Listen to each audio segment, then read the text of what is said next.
A service of KIBMradio.com, the Internet's home for an all old-time radio.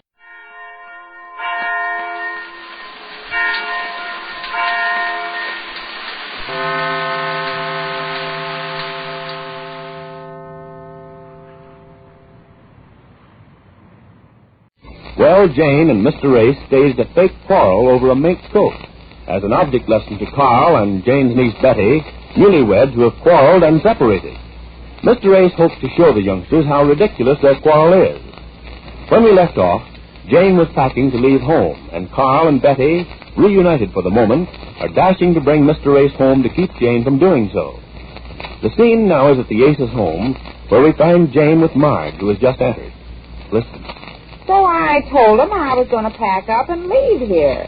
Well, you should have seen him. You could have knocked him down with a fender. I can imagine. What did they do? I guess Betty cried as usual, huh? Oh, yes, cry. I thought I'd laugh. But I didn't. I kept on acting all the time she was crying.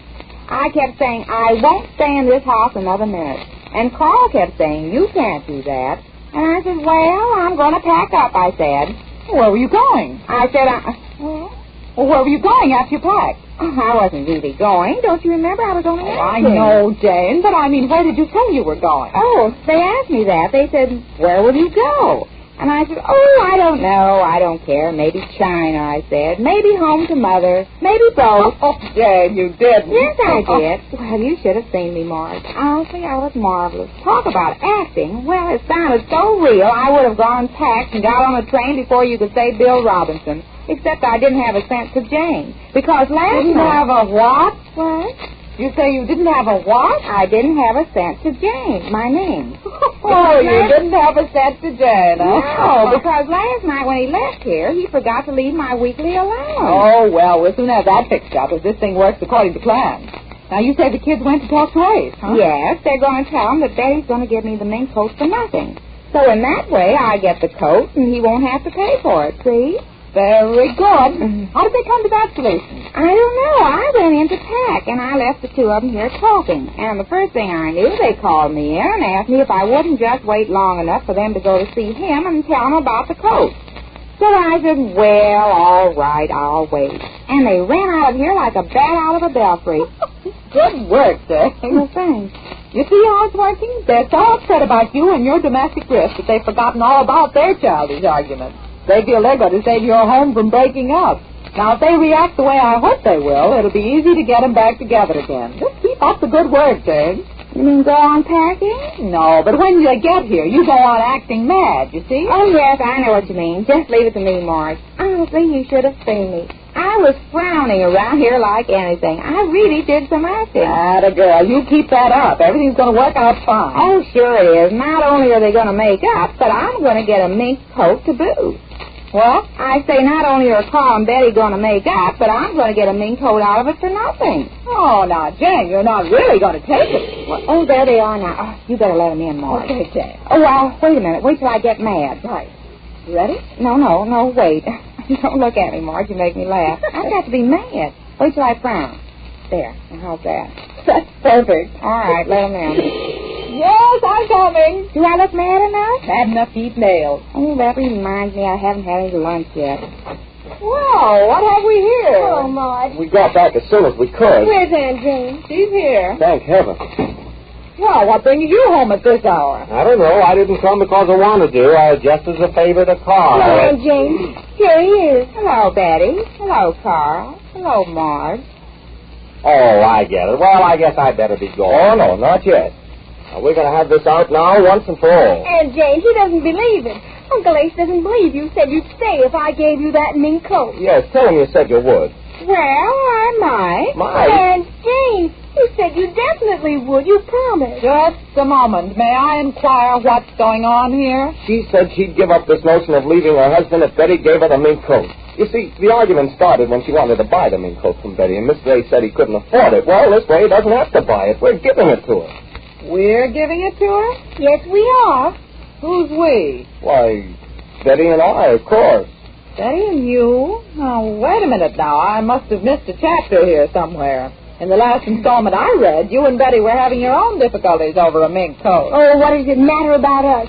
only Aunt Jane and Uncle Ace will forget this ridiculous argument. Oh, so it's like that. Yes, now, Mrs. Ace, you know you said you'd stay if we gave you the coat. Did I? Did you? Aunt Jane, you know you did. That's why we brought Uncle Ace home. Oh, did you? I hadn't noticed. Well, I guess there's nothing more to say, so I just... Oh, no, wait, Uncle Well, Ace. Carl, do something. Well, I'm bewildered. Mrs. Ace, are you backing out of your agreement? Are you denying you said that if you got the coat, you'd stay here? Did I? Well, there you are. Now, Carl. just a minute. Jane, did you say that or didn't you? Well, maybe. You most certainly did. What do you mean, maybe? I mean, maybe I'll leave and maybe I won't. After all, there's something more to married life than just a mink coat, if you know what I mean. Right, Jane. Good. Thanks, Marge. Yes, after all, there's something more to a married life than just a mink coat. How about a husband that leaves home last night and doesn't come back all night? That's the latest he ever stayed out. But he was with me, Mrs. Ace. Everything's all right. Well, a mink coat isn't everything. Yes, I realize that now when I see all this. Carl, you're not deserting me, are you? Well, what she says is true. Well, you're a fine pal. After I sacrifice my home for a principle as worthy as this, you make a statement like that. Well, I can't help I it. had high hopes for you. You were the kind of a man who stood for principle. You couldn't afford to buy your wife mink coat, so you felt she shouldn't have one. And now... I don't want a mink coat. I'm giving it to Aunt Jane. Oh, no, you're not. I can't afford any mink coats. But we're giving it to her. It won't cost you anything. Well, your uncle gave the coat to Betty. You didn't seem to like that. You were willing to wreck your whole married life all on account of a coat. And now you stand there and tell me I should let my wife have this coat. Well, it just doesn't make sense. Look, I've learned a lot in the last day. Please, Mr. Ace, believe me, you'll be making the mistake of your life if you let this thing run on anymore. Take it from somebody that's been through it. Let her have the coat and come back to your home where you belong. Well, that's a pretty speech. It's not a speech. I mean it. Oh, you do? How much do you mean it? With all my heart and soul. Carl. Betty, honey. Oh, I've been so miserable. I know, sweetheart, and don't think I haven't. Have you really? I missed you so much. Oh, Carl, kiss me. Sweetheart. Well, I'm going to pack up. And you are not. Sit down. Well, how about the coat? Do I get it or not? It's all over, Well, Jane. congratulations, you two. Now you're talking. That's the spirit. Why didn't you do that the day you got back to town?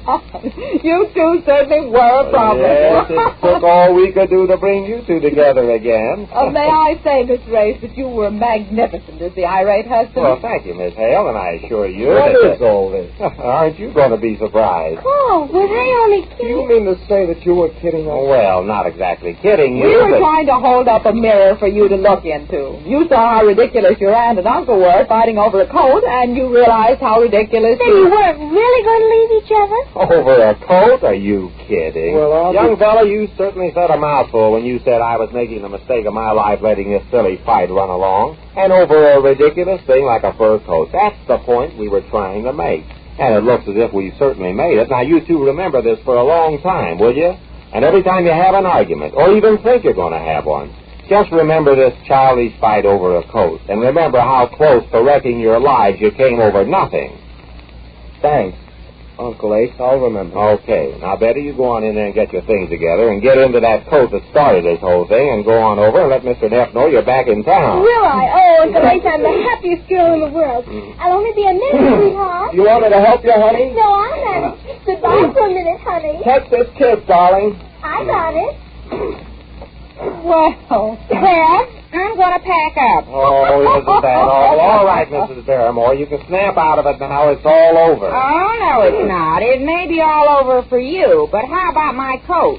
Your what? You heard me, my coat. Jane, honey, it's been settled. Carl's taking Betty back, coat and all. Oh, yes? Well, he promised me that coat, and I'll get it, or his name's Maud. Who promised you any coat? You did. I promised you that mink coat? I said I wouldn't leave here if I got that coat, and Betty and Carl said I could have the coat if I stay. Now, wait just a minute. You've been carried away by this little act we've been putting on. It's all over, Jane. The kids have made up. Those kids have, but not us kids. Us kids? Marge, this is no time to laugh. You heard about the coat. I've been hearing nothing else for the past 2 weeks. Yeah. Well, didn't I say I'd stay here if I got the coat? Yes, but you were just acting. I was acting about going away, but the coat part was not acting. And if I don't get the coat, I'm packing up.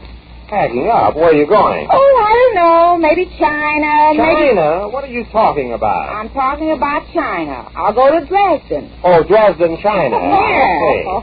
I don't see what you're laughing at, Marge. You heard all about the coat. And you, Carl, I guess you didn't tell me I could have the coat if I didn't leave home. Yes, but I didn't know then. There, you see? Oh, but look, Jane, Carl and Betty have made up. That's what this is all about. We wanted to show them how silly it is to start a serious family argument over a little thing like a mink coat. Oh, it is? Why, sure. Well, now I've got you. If it's such a silly thing to argue about, what are you arguing about? I'm not arguing. You are. Oh, yeah. Well, all I know is that everybody's getting something out of this but me. I'm always the ghost. The ghost? Yes, I am, and I don't like it. This thing started out with me getting a mink coat, didn't it? It started out with our trying to bring Betty and Carl together again. Yes, and they promised me the coat. Oh, Jane, forget it, will you? I will now, and I'm the one that always gets left out. Oh, sure. You're just a poor orphan around here. Well, you treat me worse than that. What am I, a stepladder? A what? Now, Jane, don't. Oh, I don't care. Here I stay home and act all over the place, wrecking my brain to make Betty think I'm leaving you. You should have seen me acting. And what do I get? Well, what do you want? A little applause? Okay, here's some applause. Come on, Marge, give her a hand. Thank you. Thank you. Well, I'm going to pack up. Oh, what's the use? I'm ready, Carl. Okay, honey, right with you. Oh, I'm so happy. Well, you have these good people to thank, Betty. Oh, I do. You know I do. You, Uncle Ace, and Marge, and Aunt Jane. Oh, I can't express how grateful I am. I'll be forever indebted to you for showing me how childish I was. Anytime you want me, Aunt Jane, for anything, you know you can have the shirt over my back. Is it mink? Oh, isn't that? Well, at any rate, the Aces have straightened out Carl and Betty. And leave it to Mr. Ace to straighten out Jane, as we learn when next we meet the Easy Ace.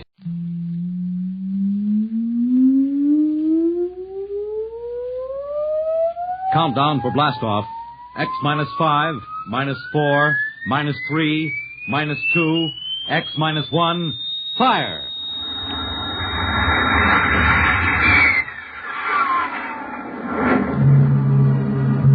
From the far horizons of the unknown come transcribed tales of new dimensions in time and space. These are stories of the future. Adventures in which you'll live in 1,000,000 could-be years on 1,000 maybe worlds. The National Broadcasting Company presents X -1.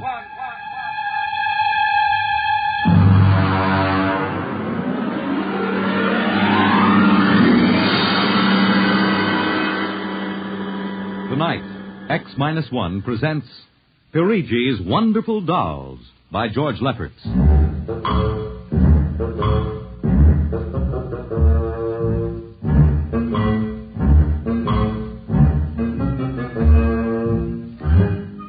The doll shop stood on a quiet Washington side street, not too far from the sprawling Pentagon building. A woman and child waited outside, the little girl peering eagerly through the window at the dolls inside, and the woman glancing impatiently at her wristwatch, as if expecting someone who was late for an appointment. There was nothing about the doll shop to warn them that they were waiting to keep an appointment with doom.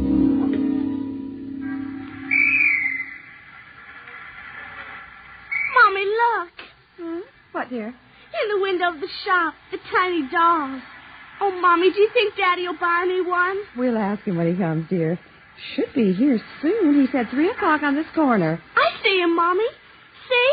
Oh, Henry, over here. Hello, dear. I'm sorry I'm late. Well, we're all ready to go shopping. Cindy's been... Yes, well, I'm afraid we'll have to call off the shopping element. Oh, Henry, we promised Cindy. Well, I'm sorry, but it's just one of those things. You've been the wife of an Army colonel long enough to know his life isn't his own.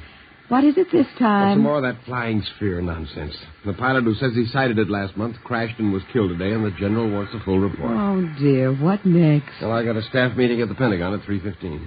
Daddy, look in this window. Well, I haven't time, dear. Alma, Just for a minute, Daddy, Yeah, please. Now, Cindy, I haven't time to stop and watch a bunch of 6-inch dolls parading around in the shop window. Say, they are lifelike, aren't they? Look at that, Alma. Dolls are marching around like a regular review. They've even got their own little band. See the one in the red jacket, Daddy? Yeah. He's the leader. He's bowing to us. Well, they don't look human. Henry, your staff meeting. Oh, yes. Well, I got to run. Can we buy one, Daddy? Well, not now, dear, and I'll run along. Now, don't go spending a lot of money on that nonsense. No, dear. Bye. Bye, Cindy. Bye, Daddy. Oh, look, Mommy, the band is going to play. Aren't they wonderful, honey? Honey, I must have stood on this corner 1,000 times. I've never noticed this shop before. Look at the man inside, Mommy. Who's he? That's the proprietor, dear. Doesn't he look funny with those red cheeks and white mustache? It's easy to see who he models his dolls after. Mommy, look, he's coming to the door. He's coming. Good evening, children. Good evening. How funny he talks. Hush, Cindy. Would you like to step inside the shop of Santo Perigi? Well, yes, we would. This way. Mommy, it's like fairyland. Here in the shop of Santo Perigi, creator of Perigi's universal wonderful dolls, the world of adult reality is blended with the world of child's fantasy. This is a new shop, isn't it, Mr. Perigi? What is new and what is old? Come, this way. Would you like to meet one of my little ones? Oh, yes. Now, this one in the red jacket is Toto. He is the leader. Handle him ever so gently. See, I will set him on the table. Speak, little one. How do you do? How do you do? How do you do? Oh, Mommy, he talks. The doll talks. Amazing, absolutely amazing. That is nothing for Perigi's wonderful dolls. Listen. Sing. Sing, Toto. Sing for the little girl. My name is Toto. Sing, Toto. Men are big and tall. Dolls are very small. When men begin to fall, the dolls will rule them all. More. How do they work, Mr. Perigi? How do they work? That is the secret of the great Perigi, greatest of all doll makers. To make an ordinary doll is nothing. To make a perfect replica, that is something. But to make a doll with intelligence, that is the work of an artist, eh? I suppose that they're very expensive to buy. But Perigi does not sell his dolls, madam. You don't sell them? When I construct a doll like Toto, I cannot bear to be permanently separated from him. So instead of selling, I rent my little people. You do? You rent dolls? Precisely. $10. For how long? For as long as they are cherished. My only request is that when you grow tired of my dolls, you return them to me in good condition. Oh, Mommy, could we take him home? Take him home. Take him home. Take him home. Oh, look, he's bowing and dancing. He wants to Well, come. honey, your father said that we shouldn't spend a lot Oh, of money. please, I'll take such good care of it. Please. Well, honey, we'll have to deal with your father later, but... Well... Oh, Mommy. All right. Wrap him up, Mr. Perigi. But I have a feeling that when your father comes home, we'll be sorry. Be sorry. Be sorry. Be sorry. Be sorry.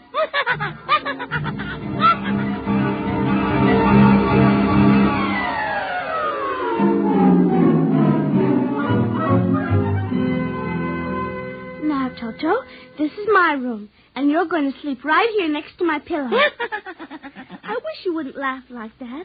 I'm going to have to teach you some manners.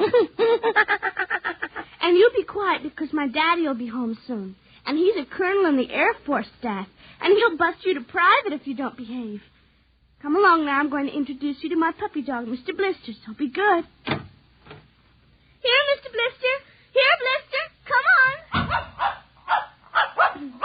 Mr. Blister, this is Toto. Dear, I don't think Mr. Blister likes you, Toto. Come over here and shake hands with Toto, Mr. Blister. Come on now. Mr. Blister! Let him go! Let him go! Let him go! Mr. Blister, come over here. Come over here. Cindy, what happened? Mr. Blister tried to bite my doll.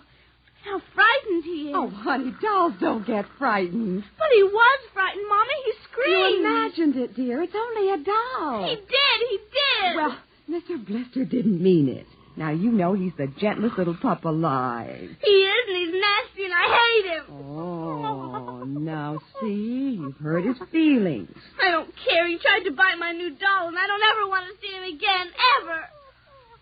Oh, dear. All right, Mr. Blister. You come downstairs with me. Cindy's angry with you tonight. I'll kill him. Cindy! Where did you learn a thing like that? Toto said it. Honey, you've had a very exciting day. Now, brush your teeth now and go to bed, Daddy's coming home late, so he'll see you in the morning. Good night, dear. Sleep well. I hate him. Hate him, hate him, hate him, hate him.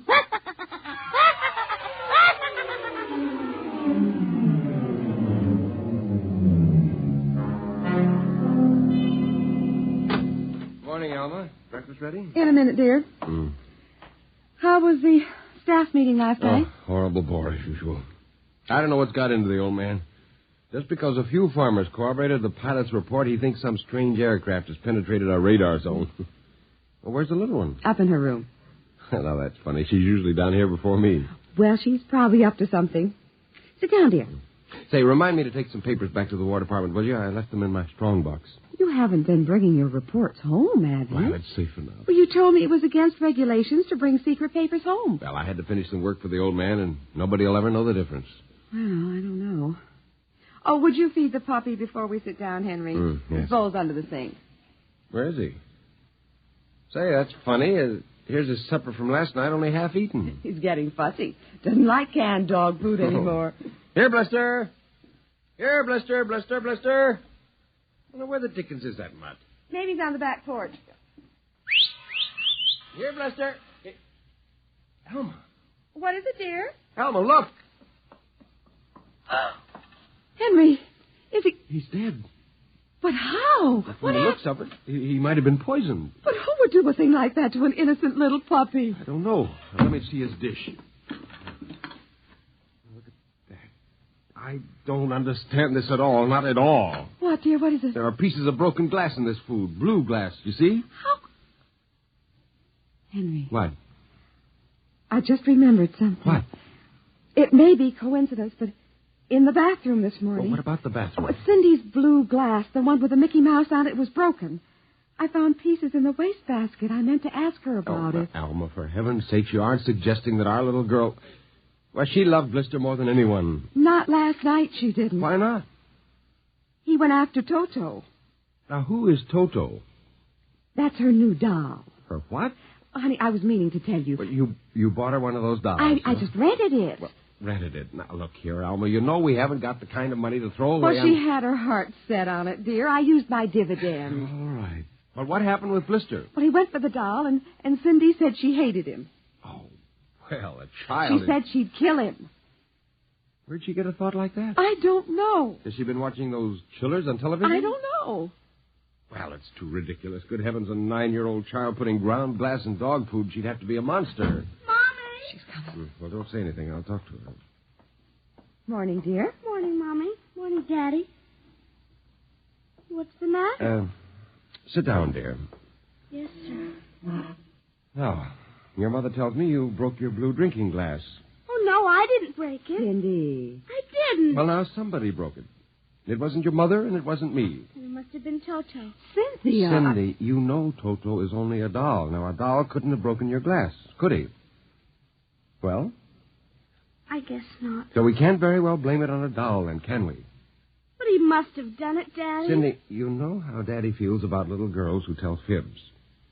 Now, did you break your glass and maybe accidentally get some pieces into Mr. Blister's dish to sort of punish him for biting your doll? No, Daddy. Well, I'd hate to think you'd done something you knew was wrong and you were blaming it on a doll. Is something wrong with Mr. Blister? Is he sick? Worse than that. Henry. The child has to face reality, Alma. What's the matter with Mr. Blister? He's dead, Cindy. Oh, no. We can't be dead. He isn't dead, Daddy. No, he isn't. He isn't. Mommy. Honey, he is dead, Cindy. But he'll come back. He has to come back. No, darling, he won't come back. Ever? Not ever. Yes. Well, now that we've told you, Cindy, you want to change your mind about the glass? Henry, leave her alone, please. You think I killed him? Now look what you've done. The child feels guilty enough, My Henry. dear, this is no time for feelings to interfere. You go up to her room, honey. Daddy and I'll be up in a minute. I don't want to. Please, Cindy. Now, we'll be right up, please. There. That's a good girl. Close the kitchen door behind you.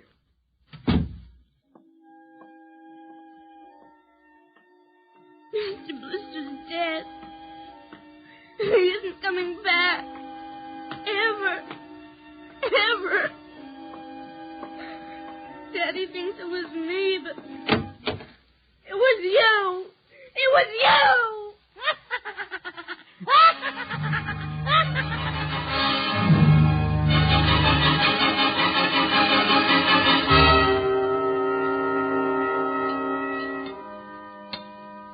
Eat your supper, dear.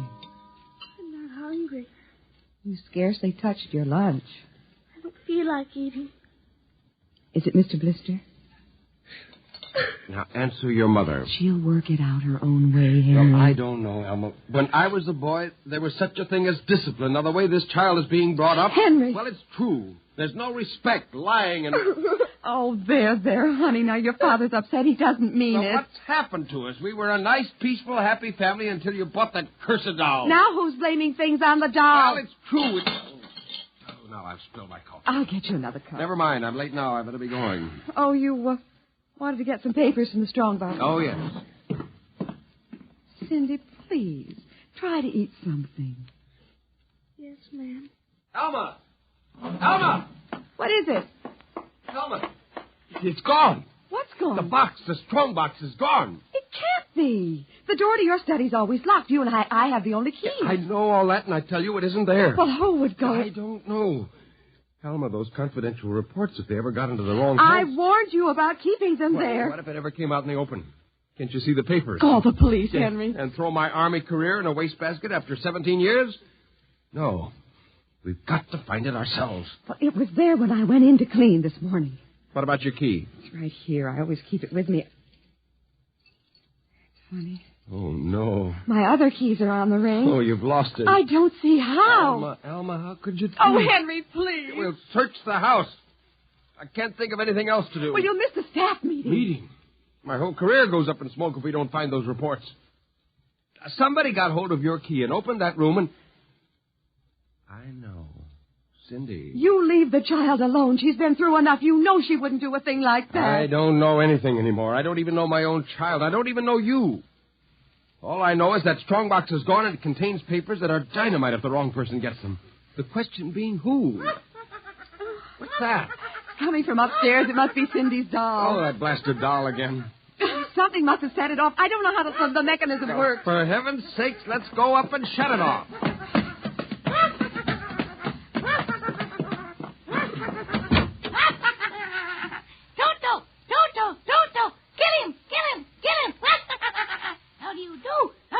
Stop it! Blasted little imp. Henry. Ever since you... Henry. What? Look. Where? What? Around the doll's neck, the key. The key to your study. You see, Alma, it was Cindy after all. I don't believe it. Well, good heavens, do you have to have it spelled out for you? Here's her doll with a key around its neck. She wouldn't, Henry. You know she wouldn't. Oh, ever since you got this fool doll, she's been acting half insane. At first the dog, and now this... I think she hates herself. Henry, Cindy is my child. I know her. I know she's a good, sensitive person with no malice in her. You're simply refusing to face the facts, my dear. What are you going to do? I'm going downstairs and have a talk with that young lady.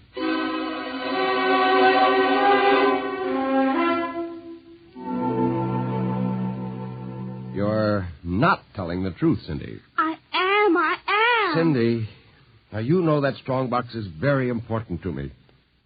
Now, I can understand that you might have been angry at me because I scolded you, and so you took it and hid it, just to spite me.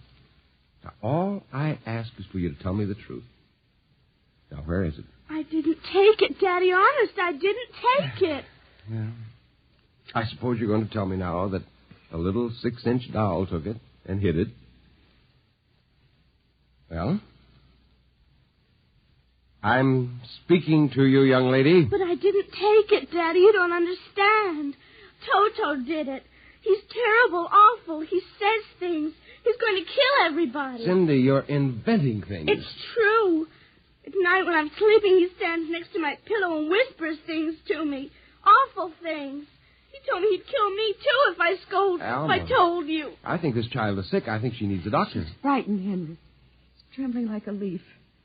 Come on, dear. We'll go up to your room. I don't want to go up there. Honey, Mommy will stay with you. I'm afraid he's up there. Who?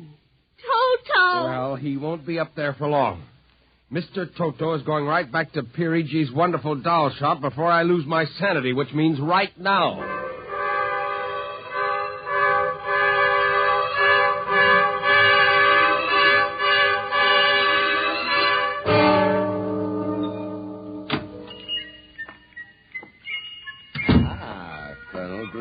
Welcome to the home of Perigi's wonderful doll. Are you Perigi? Santor Perigi, creator of the universal doll, the doll with a mind, the doll which... I'm returning one of your masterpieces. Oh? If you will step into the rear of my shop. Now the complaint? No complaint. Here's your doll. Good riddance. My little Toto. Rejected.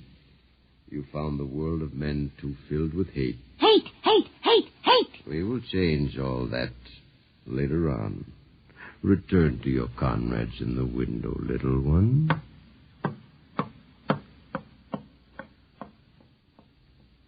And now, Colonel Grayson. I think we have no further business. But we do, Colonel. Let me see. Yes, here it is. Do you recognize this strong box, Colonel? My strong box? Well, where? My little Toto is very clever, sir. Are you trying to tell me your doll stole that from me? Let us not say stole. I am merely keeping it in custody. What's the game, Perigi? The game, as you call it, is blackmail. You give me what I want, and I do not ruin your career. What do you want? Information. We already know something from the reports of the War Department concerning a certain strange-looking sphere reported by one of your pilots.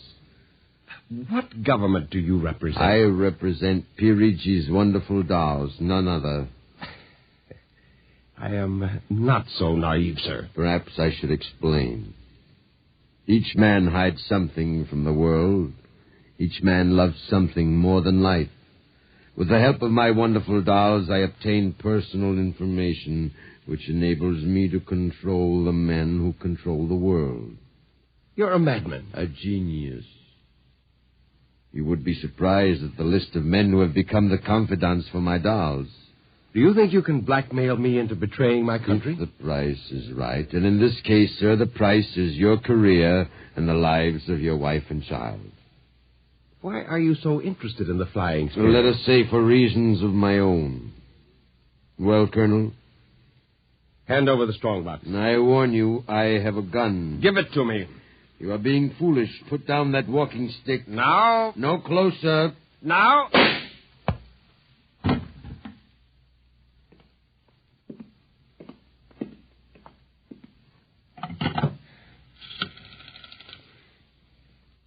Hello?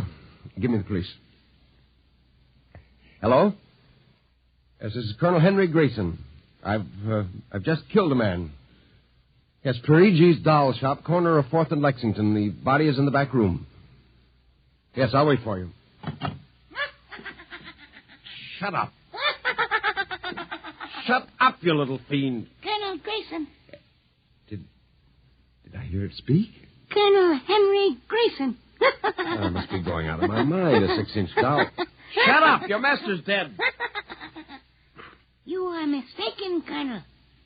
I, Toto, am the master. What do you mean? If you will examine the body of Santor Perigi, you will see that he does not bleed. And he does not bleed, Colonel, because Santor Perigi never lived. Never lived? Santor Perigi is a doll.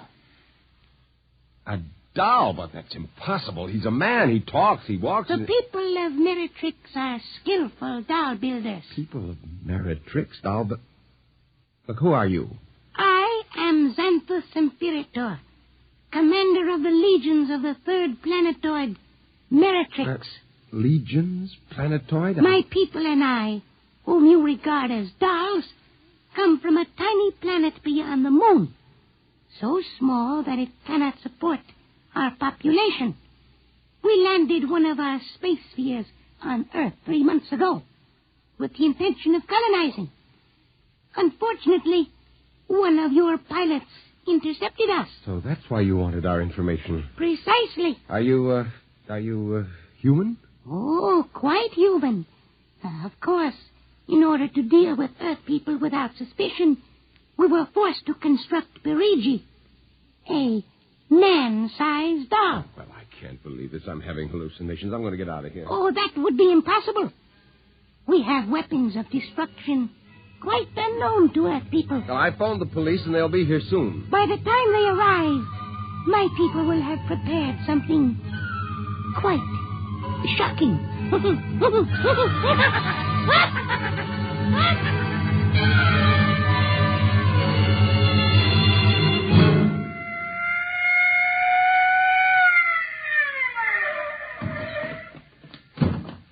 Cover him, Ryan. Okay, Sarge. You the guy who turned in the call? Yes.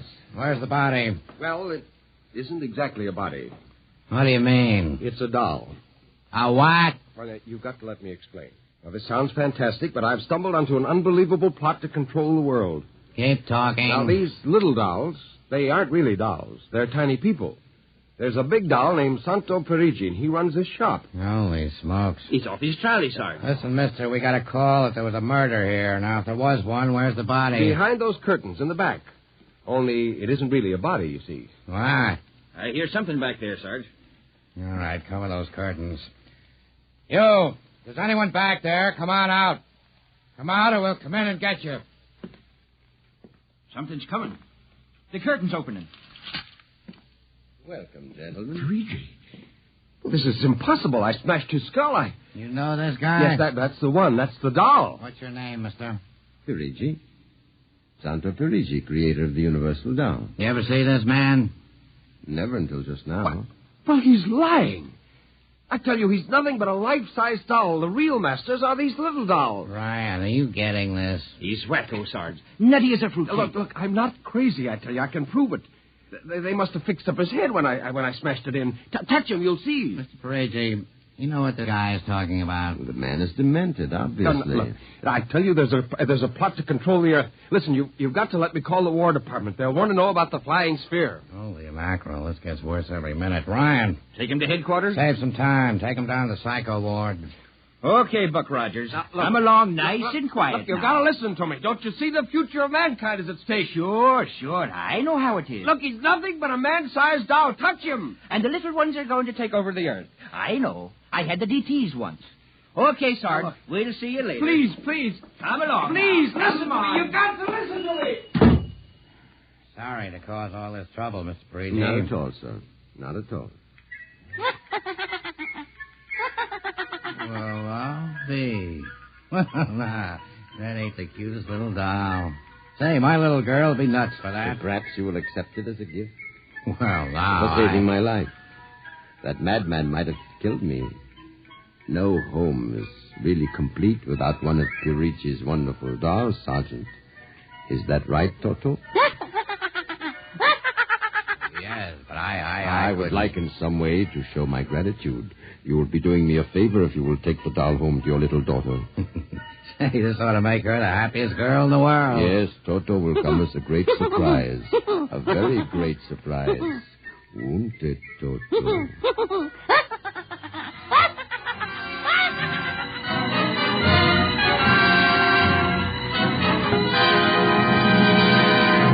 Tonight, by transcription, X-1 has brought you Perigi's Wonderful Dolls, written by George Lefferts. Heard in the cast were Janet Alexander as Cindy, Ann Petoniak as Alma, Nelson Armstead as Henry, Joe DeSantis as Perigi, Michael O'Day as Toto, Ken Lynch as the Sergeant, and Frank Milano as Ryan. This is Fred Collins speaking. X-1 was directed by Fred Way and is an NBC Radio Network production.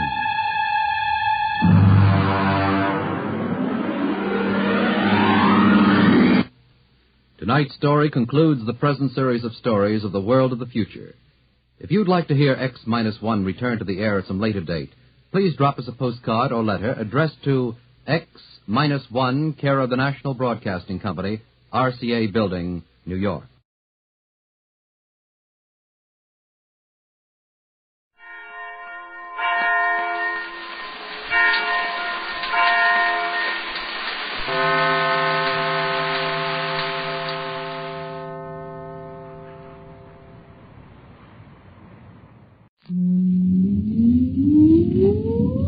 Countdown for blast off.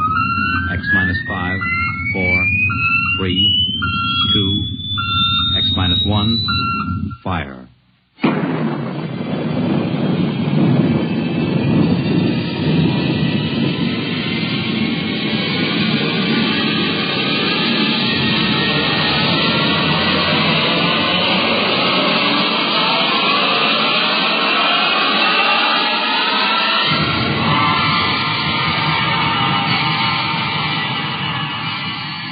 From the far horizons of the unknown come transcribed tales of new dimensions in time and space. These are stories of the future, adventures in which you'll live in a million could-be years on 1,000 maybe worlds. The National Broadcasting Company, in cooperation with Street and Smith, publishers of astounding science fiction, presents X-1.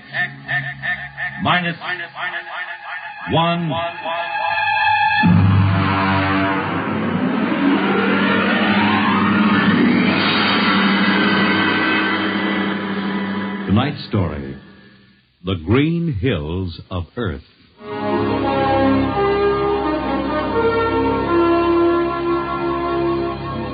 The men who pioneer the trade routes of the world, the sailors of the clipper ships, the whaling men, railroaders, black gangs on the tramp steamers, all have their own stories and song about dangers and struggles of their lives.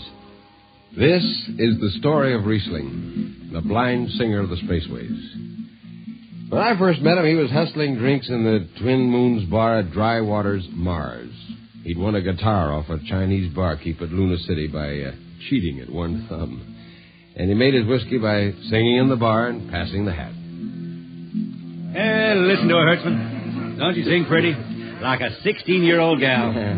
Hey, Riesling, look over there at the bar. There's an Institute four-striper giving you the eye. Do you know him? Manner of speaking. Cold-looking scoundrel, ain't he? Gives the idea he graduated Harriman Space Institute 3 men above St. Peter. Who is he? Captain Hicks off the Ghost Show. Yeah, well, he sure gives you the once-over. Maybe he's got a job. I don't make never no mind to me. I've been blacklisted. Hicks logged me for making up a song on watch. Right fight song, too. Oh, the skipper is a father to his crew. Yeah, well, hold on. Here comes old Brass on. Oh, Riesling, I've been looking for you. You've kept your nose clean, and we're going to give you another chance to get back to deep space. Been a little changing down there from the Goshawk, ain't you, Skipper? How'd you know that?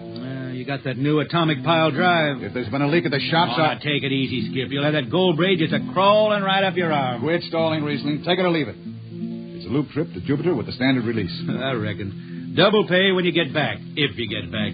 Last 3 of them atomic tea kettles blew somewhere in the asteroids. If you're scared. Scared?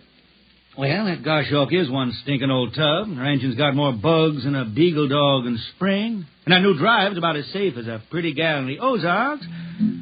But I reckon she'll do for one more trip.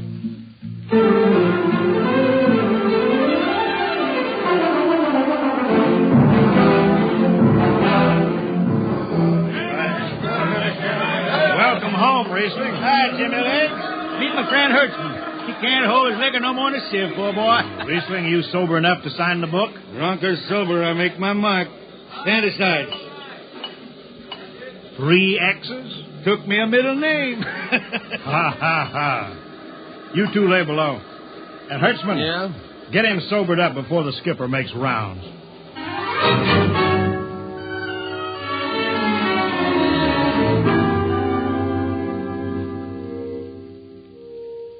Cargo stowed, Captain. Fuel lines away and ready. Good, Casey.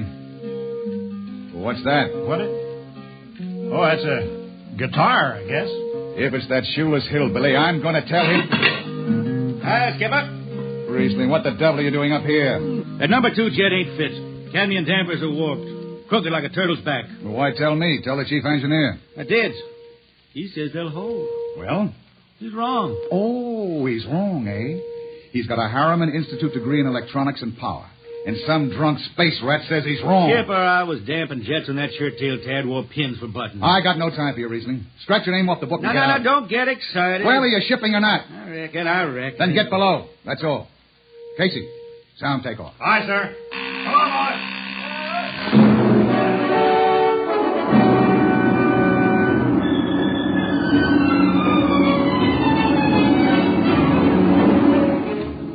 On a Hawk-class clunker in those days, damping was done by hand with a multiplying vernier and a danger peeper. Jetmen slept with one ear tuned to that, and as long as the peeper ticked off slow and steady, we knew the ship was safe. For a while. Riesling, you better stow that guitar. If Jimmy Legs catches you, he'll blow a gasket. Don't worry, I could damp this tea kettle in my sleep. Yeah, how's number 2? All right, so far. Say, did you ever hear that song about Hicks? The one that got me blacklisted? Oh, the skipper is the father of his crew. A gentle guide and light to me and you. But on Mars he likes his women if they walk or if they're swimming. Or if they got 6 arms instead of 2. Second verse is better. Yeah. The skipper likes his liquor by the quart. Yeah, he'd go from Mars to Venus for a snort. He'll drink rocket fuel and... Well, hi, Skipper. Didn't see you come in. You were too busy, eh? Who's watching the gauge? I got an eye on it. Don't you fret none. Riesling, I'm going to fix it so you couldn't get a space berth on a rocket-powered pogo stick. You're logged. Report to Casey under arrest. I don't rightly think I will, Skipper. You what? You kind of forget, Skipper. According to Space Code, you can't remove a jetman till the end of the watch, right? You tell me Riesling, your shift is over at 2300. And I'll see you ride the rest of the way in slop locker. Maybe. In the meantime, you clear out of my power room. I'm going to make me up a third verse for my song.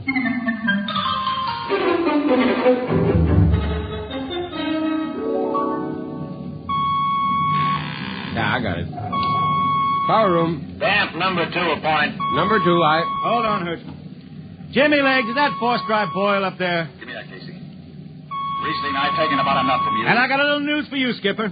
Number 2 jet is bulging like a fat lady in a satin skirt. Listen, you clown. Damp number 2, a point. Sure. Look out, Hertzman. I'll take it. You watch the gauge. Now. He's riding easy here. It's bucking a little. Riesling. Hit the emergency. All right.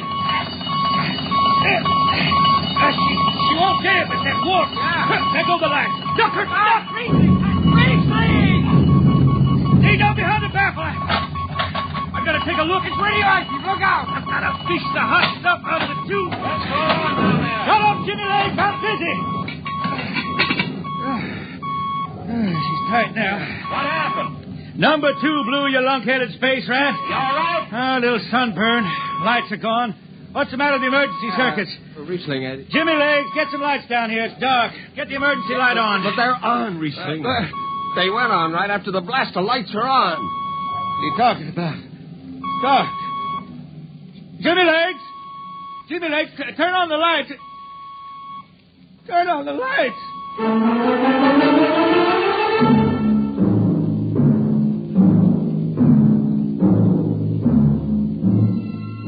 That blue, radioactive glow from the jets was the last thing Riesling ever saw.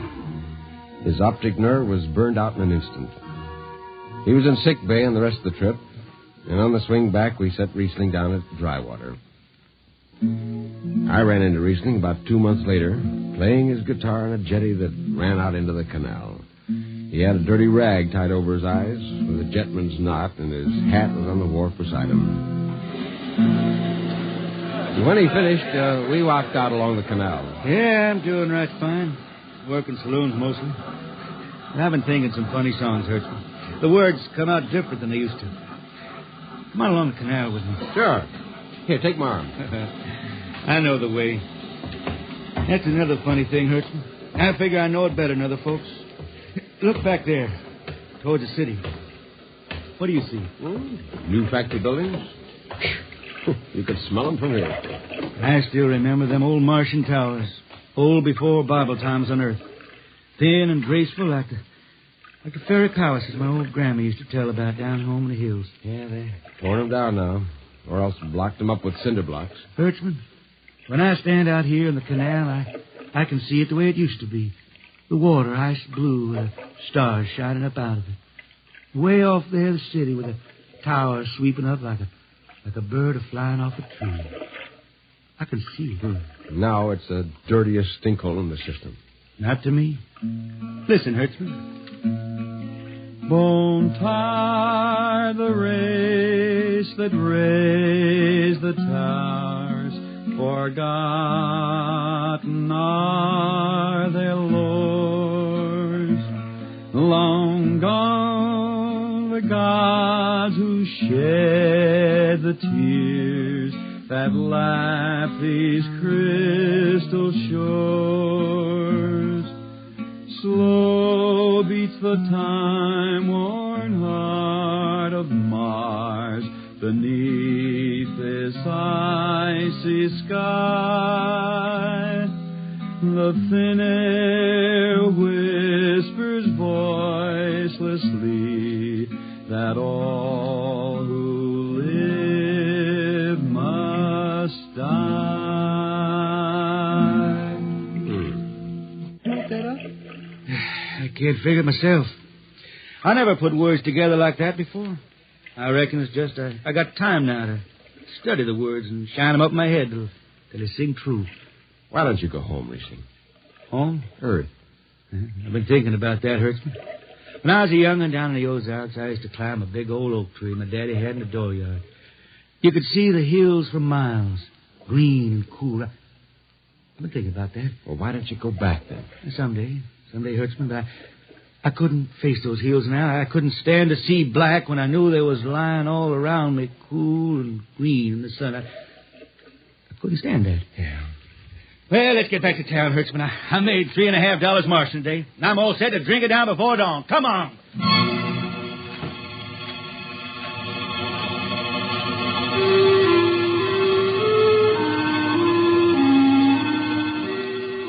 I lost track of Riesling after that. I shipped out in a slow freight of the convict class for Luna, and he hitched a hike to Venusberg in an ore ship in the Triplanet run. So he beat around the system, Venusberg to Layport to Drywater to New Shanghai and back. Any spaceport was his home, and no skipper'd refuse to lift the extra mass of Riesling and his guitar.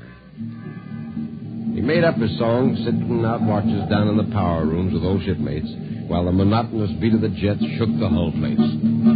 Hear the jets. Hear the jets. Hear them snarl at your back when you're stretched on the rack. Hear the jets. Feel the pain in your ship. Feel the strain in your grip. Hear the jets. Feel the rise, feel the drive, straining steel come alive on her jets. On her jets.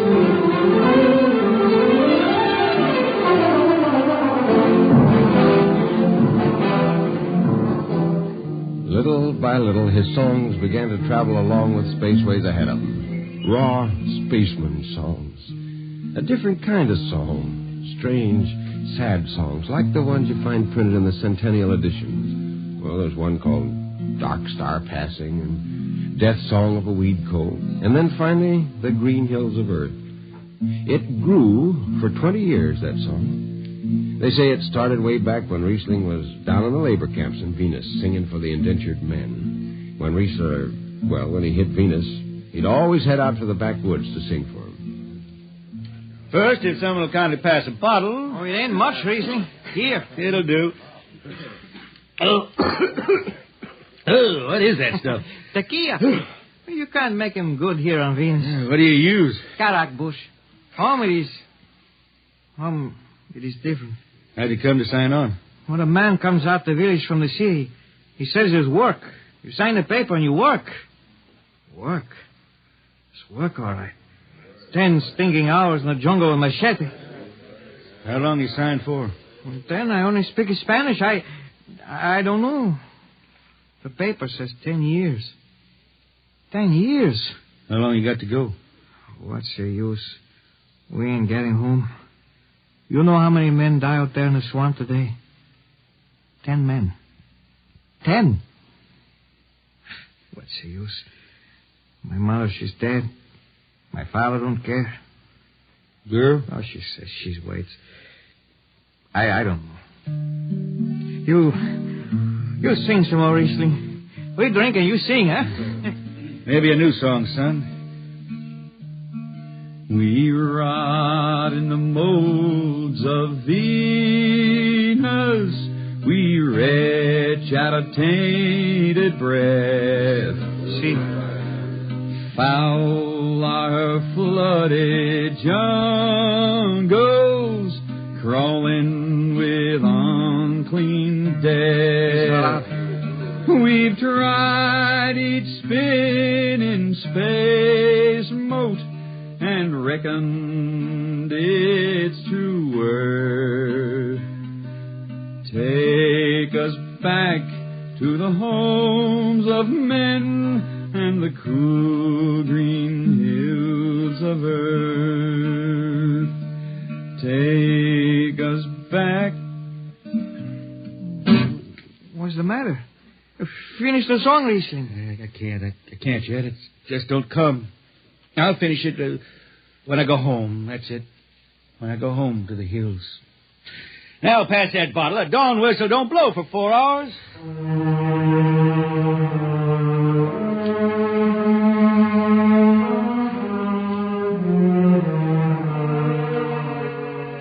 That's where the Green Hills started. And I was there when it was finished. It was 20 years after that. And there wasn't a man flying or on the beach that hadn't heard of Riesling and his songs. He was getting old now for a spaceman. He was a familiar figure through the system. Tall, gaunt, with that dirty bandage tied across his blind eyes. I was a chief jetman then on the old Falcon. We were cradled at Venus, Ellis Isle, scheduled for a direct jump to Great Lakes, Illinois, on Earth. I was checking in, Dunnage, when Riesling felt his way up the gangway and came through the loft. Hey, Riesling! Who's that? Mike Hertzman. Hertzman! What are you doing on this old hog boat? Well, I figured I'd ride it back to Earth. Earth? You going home, Riesling?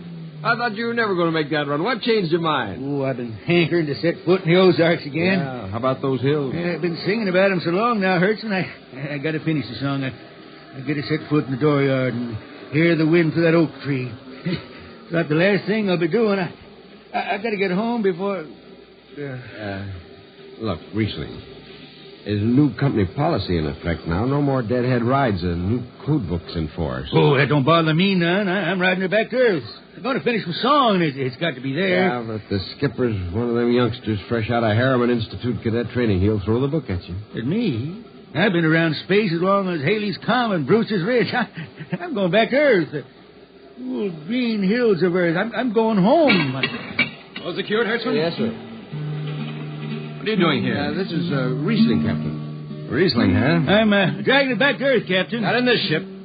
Shake a leg and get out of here. Oh, no, Captain, you wouldn't begrudge an old man a trip home. I can't do it. Space Precautionary Code Clause 6. Now, come on, clear out. Well, now, look, Skipper, you can slide me by onto the distressed spaceman's coals in that code book. Distressed spaceman, my eye. You've been bumming around the system for 30 years. Oh, Skipper, you're making me do something I never done to no one before. I'm an old man. An old blind man. I want to go home. I never crawled in front of a force drop in my life, but you got to let me drag home. The law says a man's got a trip coming to him, and you can stretch for a poor old blind man. Now, can't you? You got to, Skipper. All right, you old space rat, but keep out of the way. I run an efficient ship, and I don't want any trouble. Oh, no, sir. No trouble. I'll just lay down to the power room. I'd kind of like to be near the jets when they blast off for Earth.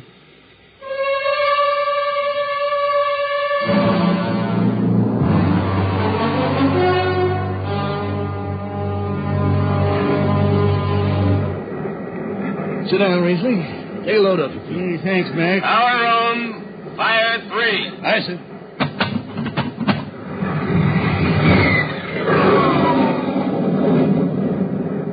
Have you seen these new automatic tampers, Riesling? Don't have to do nothing, just sit and watch. Where's the peeper? Turned off. It's all automatic. You youngsters have it solved. When I was twisting her tail, you had to stay awake. You got the old hand damping plates on? All but the links. I unshipped them. They cover up the dials. You might need them. Oh, the automatics handle everything. Well, you're finally going home, Riesling, huh? Won't seem the same out past the moon. Yeah, I've been thinking of this a long time, Mac. It's going to be good to get home. You reckon? The Arctic skies calling spacemen back to their trade. Nick, I got the emergency. The hand dampers. Here's the links. Mac, back up. Mac, they ought to be on the wall somewhere here. I got them. Emergency squad coming in. Stay out. The place is hot. Radiation blast. Stay behind the baffle. I got the links shipped. I can hand damper now. What's going on in there? I'm spilling jet freeze. Is this McDougal? McDougal's dead. This is Riesling on water. Riesling? Get out of there. You'll kill yourself. Don't worry, Skipper. I know this power room like the inside of my shirt. Somebody's got the damper. Riesling, I'm sending in the crew. No use. The whole room will be hot for an hour and the other jets won't hold.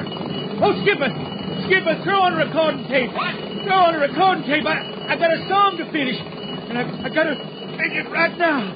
Yeah, I can hear it. Riesling, the radiation will burn you down. She's clear now, Skipper. She'll burn out clean.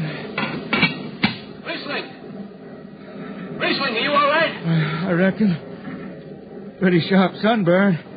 You'll pick me out of here with tongs and bury me in a lead shield coffin. Radiation's getting bright. I can almost see. Bright, rosy like the sun. Like the sun over the hills down home. We pray for one last landing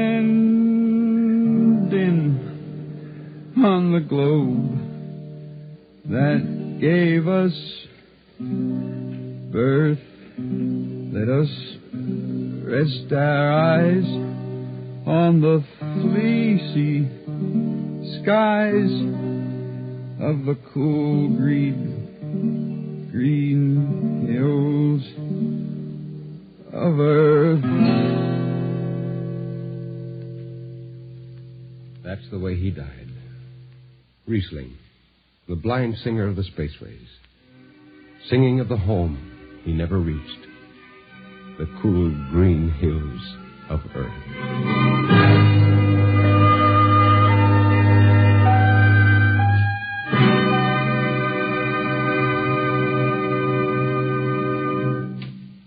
You have just heard X-1, transcribed by the National Broadcasting Company in cooperation with Street and Smith, publishers of astounding science fiction. Tonight's story, The Green Hills of Earth, written by Robert Heinlein and adapted for radio by Ernest Kenoy. Featured in the cast were Ken Williams as Riesling, Nelson Olmsted as Hertzman, Matt Crowley as Hicks, Wendell Holmes as Casey, Bill Griffiths as Rodriguez, Bill Lipton as the Skipper, and William Zuckert as McDougal. Original music for Riesling songs was written and sung by Tom Glazer. Your announcer, Fred Collins. X-1 was directed by Fred Way and is an NBC Radio Network production.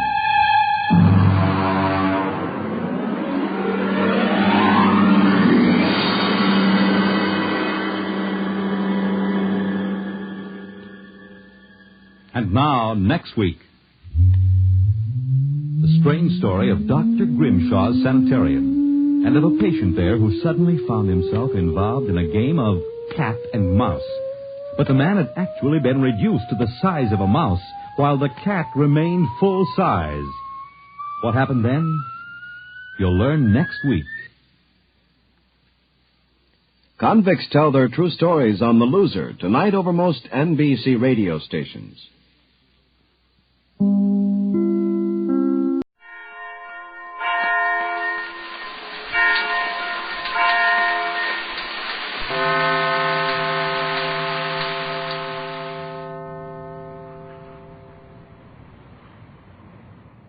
During the past few weeks, we've learned a lot about the Magic Island. One thing we learned was that the island is called Euclidia. Now, however, this seems to be not altogether true, as the island itself is apparently only a small part of Euclidia. When Mrs. Gregory, Captain Bradford, Jerry Hall, and Joan Gregory returned to the island on this trip, they expected to stay for some time and learn as many as possible of the Euclidean secrets. On their arrival, they found the island deserted. One of the automatic elevators carried them down into the lower regions of a submerged mountain. We find them now in a room of polished steel, 200 feet below the surface of the South Pacific Ocean. Well, here we are again. Yes, Jerry, here we are again. You should not say, here we are again. We have never been here before. You're right enough, Joan. We've never been here before. Well, maybe not in this room, but this is sure the third time we've come to this island. And our prospects are a little more grim and hopeless each time we come. Yeah, maybe we've come once too often. That is bad grammar, but sound reasoning. I'm inclined to agree with Jerry for once. If I'd had any idea we would run into a setup like this, I doubt if we would have left Los Angeles. But, Tex, Joan had mentioned something of a larger colony she thought existed. That is true, Captain Bradford. I did mention that, though I was very indefinite about it. I'm not blaming you, Joan, but one of us certainly should have thought that the Euclideans would have a larger place in that island for the operations they were carrying on. Well, I guess we can all think of a lot of smart things we could have done, now that it's too late. But we're here, and I think the best thing to do now is to figure how to get out of here. You're right, Jerry. We knew we were taking chances when we came here. Well, Joan, while you've never been in this undersea city of theirs before, you probably know more about it than the rest of us. What would you suggest? That is very difficult to answer, Captain Bradford. I heard the Euclidean scientists mention the city below and Euclidia proper, and I felt somehow that there was much of Euclidia that I had not seen. But I have no definite knowledge with which to help you. Well, why not quit talking about all the things that might help us if we only knew them, and talk about the things we know how to do? Well, what would you suggest, Jerry? Well, let's get out of this room and start looking around. Do you know how to get out of this room? Well, sure. Walk out. Where is the door? Why? Huh? Oh, gee. There isn't a door in this room. That's the first trouble. There are probably a number of exits as G47 and Thales entered and left without any trouble. But to me, those steel panels all look exactly alike. I think we would find it useless to attempt to leave until provisions are made for that. Oh, I'm getting tired of all that stuff. You can't even open a door until you get permission. Take it easy, Jerry. Won't help anything to get all worked up over this. After all, we did get ourselves into it. Yeah, and didn't old G47 say we're to have our freedom here and not be locked up? Precisely, Jerry. But it is possible our quarters are not prepared at the moment. Yes, Joan, that may be it. At least I hope it is. Well, why couldn't we go out and walk around this underground town or whatever it is? I don't see why we have to stay in here until they decide where we're going to sleep. Maybe you, two took G47's invitation to look around too literally, Jerry. I'd say that while we apparently have our freedom and are allowed to go sightseeing as much as we like, there'll be several places we'll never see the inside of. That is logical, Captain. G47 has probably gone to prepare the other Euclideans for our arrival. He will undoubtedly instruct them as to how much we are to be allowed to observe. That's my idea, Joan. Then our freedom of the city is to be in name only. Like those tours one may take in a forbidden country. Well, we might as well stay home as go on that kind of a tour. We are not likely to leave home now, Jerry. This is our home for all time. No, Joan, it isn't quite that hopeless. After all, G47 has the same interest in science that the captain has. And many things can happen. And I'll bet things will happen all right. Be relieved to have them start. Sounds like they started. What was that? Over there, on the other side of the room, one of the steel panels flew open. Sure did, and there's a light on in the room there. Tex, isn't that my steamer trunk in that room? Steamer trunk? Oh, let's go see. But how could your steamer trunk, whatever that may be, get down here in Euclidia? I can't imagine. Well, at least we can hear ourselves walking now. Gee, I like to make noise when my feet hit the floor. Well, that's something now, isn't it? Look at that room. Oh, Tex, what an attractive little room.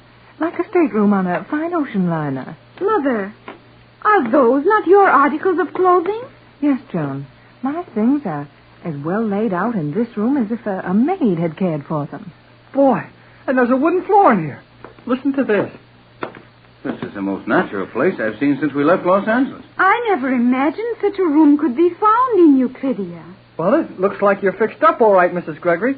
Now, if the rest of us can find rooms like this, we'll be okay. But how did my things get here so quickly? I'd say that we weren't as much alone as we imagined when we came off the boat. You are correct, Captain. The Euclideans must have removed all our possessions from the boat at once, as the island is now submerged. Yeah, and it's been less than an hour since we landed. I wonder what they did with the boat. Sounds like somebody else had a room ready for them. I hope that's mine. Come on, let's see. There is the open door, directly across the large circular chamber. And I think I can see my instrument cases in there. Well, come on, let's find out. I believe we are going to find that we'll each have a room opening into this central chamber. That would appear to be probable, Mother, and it will be most convenient. I'll say it will. If we can all find a place to sleep, then all we have to worry about is where's the dining room. Yes, sir, there we are. That's my room. And everything I had on the boat with me is in perfect order in the room. There must be some point to all this service we're getting. I think we will find many things done for our comfort, and we will enjoy ourselves for a certain period of time. And then, if the Euclideans have not secured from us the information they desire, our situation will change completely. Yeah, and they'll kid us along for a while and get rough about it. That's about it. But we'll be making some progress with our own plan. Oh, another room is ready for one of us. Oh, right beside this one. This is your room, Jerry. Sure is. And that bed looks mighty good to me. I'm going to get myself some sleep as soon as I find out where to eat. Well, if we're going to be this well taken care of, surely some provision will be made for our meals. Don't worry about that. We'll eat. But we have to do it whenever these Euclideans feel like feeding us. Well, one thing's sure. It won't take us long to eat in this place. You don't lose much time when you swallow a pill for dinner. That should be my apartment. Yes, Joan, dear. There it is, next to mine. Come on, Joan. Let's go look at it. There is nothing to see that we have not seen in the other rooms. You're sensible, Joan. No use running all over looking at these things. I feel a little like Jerry does about it. Even though we may not understand all that's being done and haven't any way of knowing what the ultimate answer will be, it's all very interesting. And I'm hungry. Sounded like another door opening somewhere. It was, and look, Tex, look. Say, that is something. It is indeed something. Well, golly whiskers. Joan, will you pinch me? No need, Jerry. You're awake and really seeing it. Ouch! Hey, what's the idea? Did you not say to pinch you? Oh, yes, but I didn't mean it. What did I tell you about saying things you do not mean, Jerry? Oh, you tell me so much that I never know what... Here, you two. This is no time to start an argument. No, it certainly isn't. Tex, will you give me your arm? With pleasure, Pat. Joan, may I have the honor of taking you in to dinner? Oh, Jerry, you speak so nicely when you want to. Oh, sure. What a beautiful dining table. And it's loaded with food. I hope this keeps up. I believe we may depend on that. This seems to be the head of the table, Tex. Will you do the honors? Indeed, I will. Will you look at the porterhouse steak? Not much like the pills you're worried about eating, is it? I'll say it isn't. Mrs. Gregory, will you have... Tex, look. What's the matter, Pat? Well, nothing. I mean, nothing to be alarmed about, but look at this. The silver, you mean? Yes. It is very beautiful, is it not? Sure is. But what are you so excited about, Mrs. Gregory? Oh, you wouldn't know, Jerry. You couldn't know. But I'm surprised that Tex didn't see it. Mother, I believe I know what you mean. The silver is exactly like yours in your home in Los Angeles. What? Is it, Mrs. Gregory? Well, it's more than that, Jerry. It is my silver. Yours? Are you sure, Pat? Yes. And this is my table linen. Tex, my entire table service. Oh, gee whiz. How could that happen? I believe that the visitor who went through your home while we were locked in the radio room spent more time in various parts of the house than we noticed. No doubt of it, Joan. One of those Euclideans took everything out of your mother's house that he thought she would want for a long stay on the island. And that sounds like those men are mighty sure we're going to make a long stay. Yes. There's something horribly final about it when you find that your personal possessions have been brought over 4,000 miles without your knowledge. As I tried to explain to all of you in Los Angeles, I felt that our arrival on Euclidia would be the end of all communication with the world for us. And now I am convinced that such is the case. Oh, now, cheer up. If this is the sort of treatment we're going to have all the time, we can't complain much. Well, I'll say we can't. And I'm hungry. Let's eat. Yes, we may as well do that. Why, these rolls are hot. Just as if they'd come out of the oven this instant. And yet, why, we've been here for several minutes. That's not startling, Pat, if you'll notice that each bread plate is a small electric grill. Boy, it sure is. And that's why this steak has get so hot. Oh, boy. Is this good? Jerry, is it your custom to speak while you are eating? Well, sorry, but But when you expect to be handed a pill for your dinner and somebody brings you a steak that's kept sizzling hot, it's hard to remember your manners. Oh, I know that, Jerry. But we must try very hard to preserve our composure and maintain all of our standards in the face of everything. This food is really very excellent, is it not? I don't know when I've tasted a meal I enjoyed more. Imagine sitting down to dinner in a polished metal dining room, 200 feet below the ocean, and finding your own table service waiting for you. I wonder what happens when we're through eating. This will probably disappear just as suddenly as it appeared. Well, I hope they give us time to get out of this room before that steel door slams shut again. Yes, I'd rather sleep over in that stateroom of mine than on one of these hard metal chairs. Captain Bradford! What? Behind you! Huh? Oh. Well. I thought this was too blame good to last. Well, G47, I suppose we have you to thank for this? You have?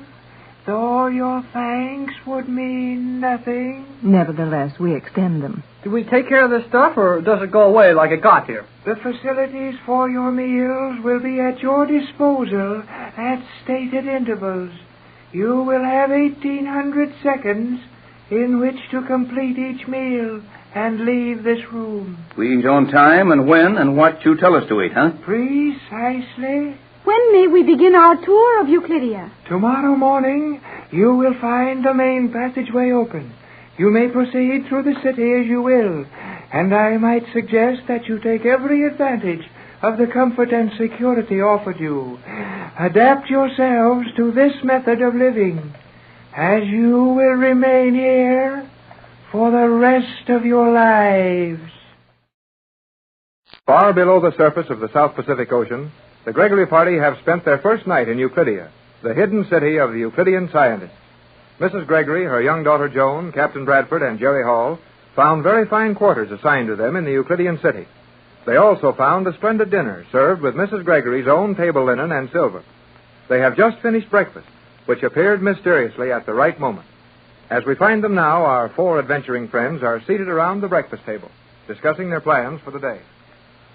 No, thanks. I couldn't eat another bite. I'm sure I couldn't, Jerry. Well, I think we all did very well for ourselves at this breakfast. I agree with you, Mother. For people who have as much to fear in the future as we have, the present is indeed kind to us. Oh, I don't think we've got so much to fear, but I'll bet we've got plenty to see. For one thing, I'd like to see where all this food comes from.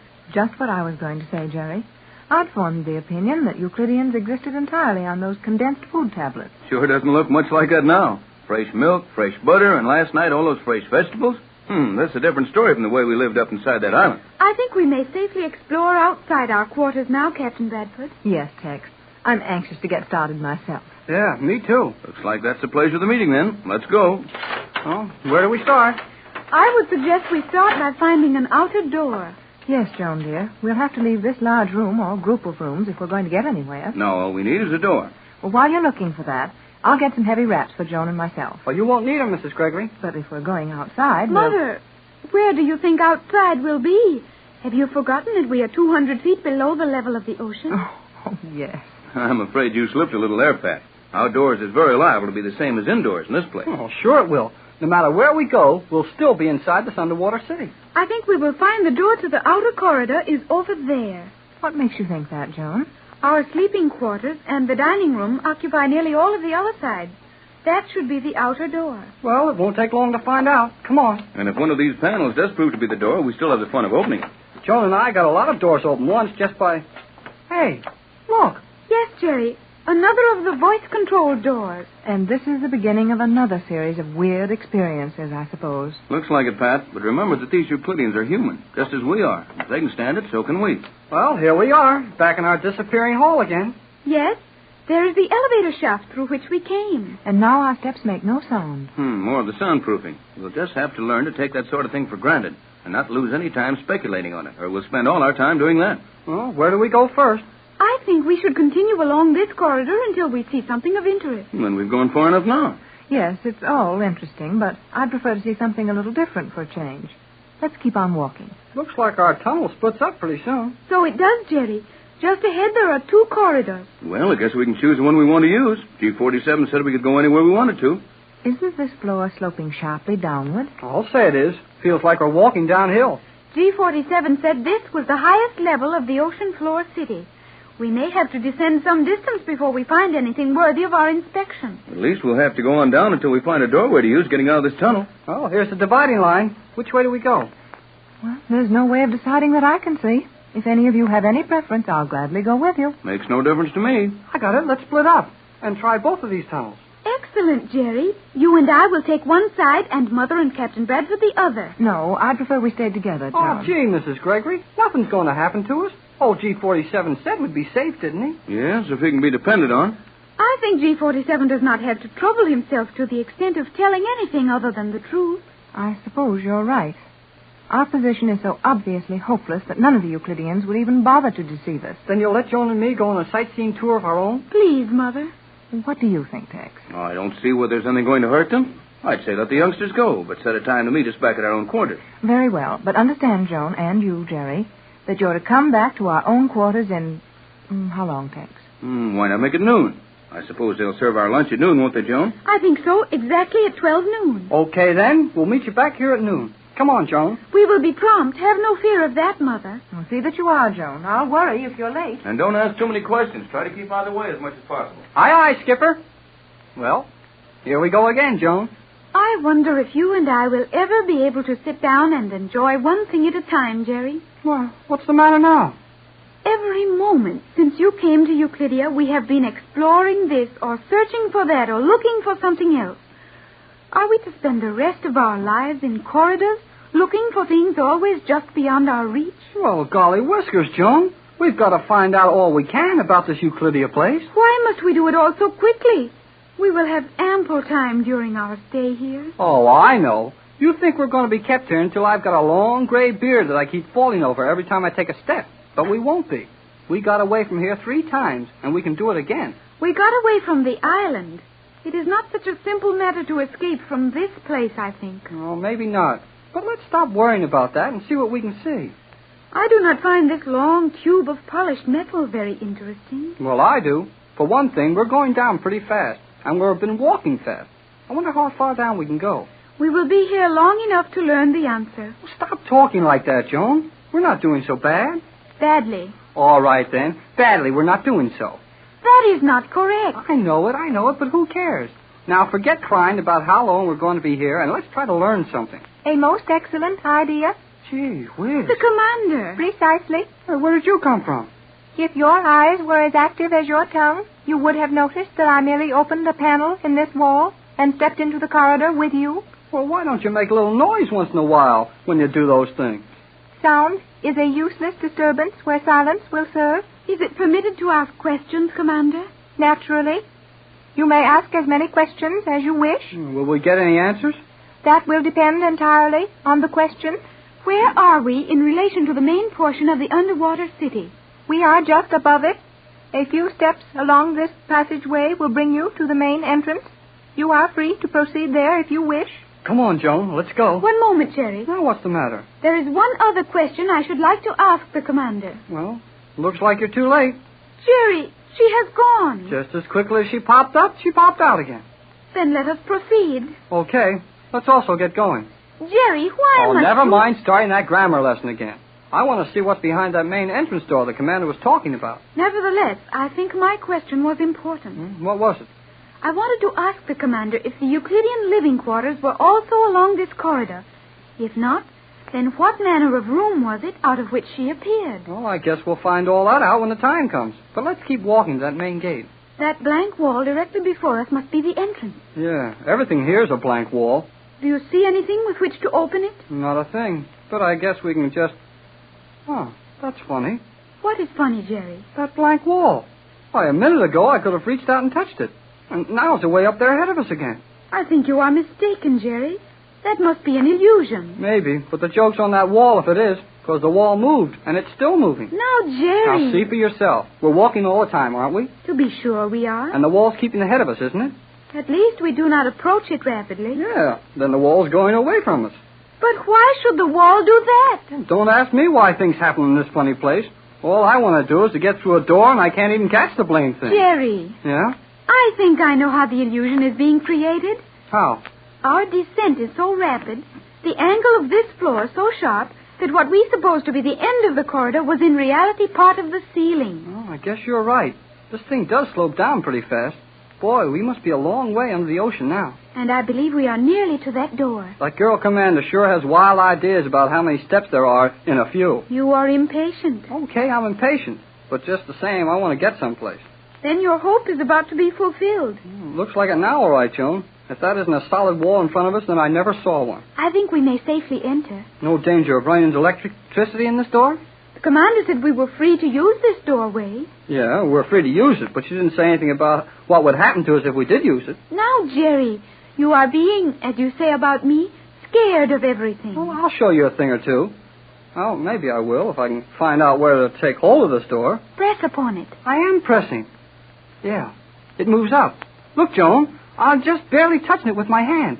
Just pushing up a little, and the whole end of the corridor is going right straight up. Oh, Jerry, look! Away down there on the floor of this cavern. Gee whiz, Joan. Oh, boy! Golly, whiskers! Oh, boy! We will go down and see it. Why, Joan, this is the biggest thing I ever saw in my life. I believe it is the largest spectacle of its kind in the world. Never have I heard anyone describe anything of such magnitude. Yeah, it's big, too. You remember I told you about the Carlsbad Caverns, those big caves in New Mexico back home? Yes, Jerry. But were they as large as this? They don't even start to be as big as this. Why, Joan, that place down there, that room, I guess you'd call it, must be a mile across. Easily that, Jerry. And it is half that in height. Look at the light shining on those hanging things. I can never remember what they're called. Those are stalactites. The lower ones are stalagmites. Oh, I thought you said you'd never seen them before. I have not, but I have learned about them. Well, so have I, but that doesn't help me much when I try to remember what kind hang from the ceiling and which kind pile up from the floor. The stalactites are suspended from the ceiling. Remember that so you can tell me again, will you? I forget it. Boy, what a room this is. Yes, Jerry. It is impressive. And I believe I see the entrances to similar rooms on all sides. Sure looks like it, Joan. This thing we're standing on is a balcony, a steel balcony built around the center of the cave. And we're pretty near halfway up the side and... Hey, Joan. Joan! What is it, Jerry? You are hurting my arm. Oh, sorry, but I got excited.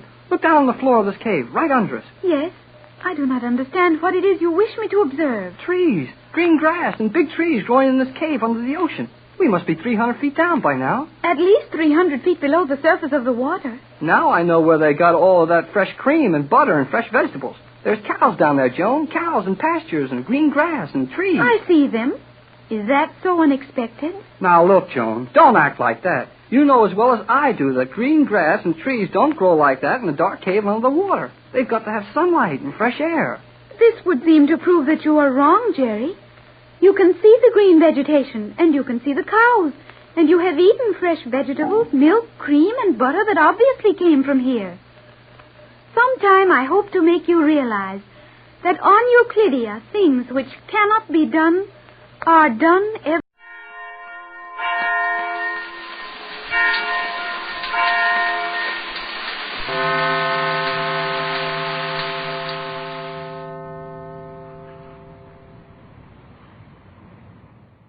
Buck Rogers in the 25th century.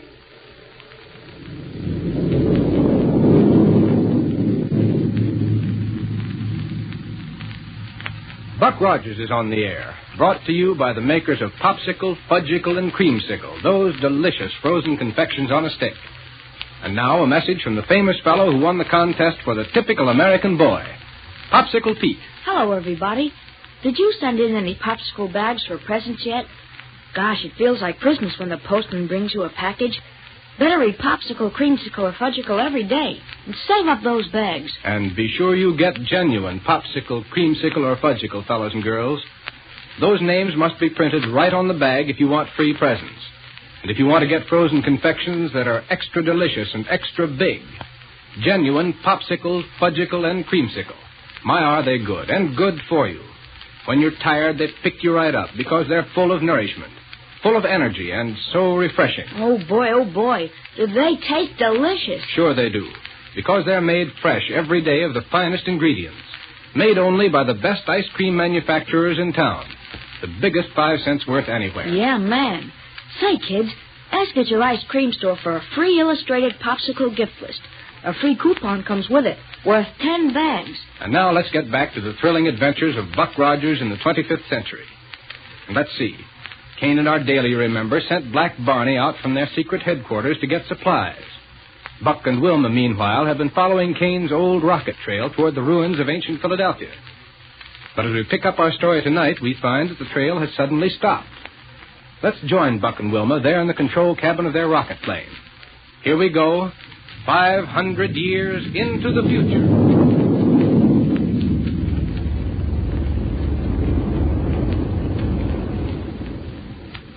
Sir, Wilma, the trail has dropped right off. But, Buck, if Kane turned off the power completely, the ship would drop down and crack up. Not if he used plenty of inertia and lifting power.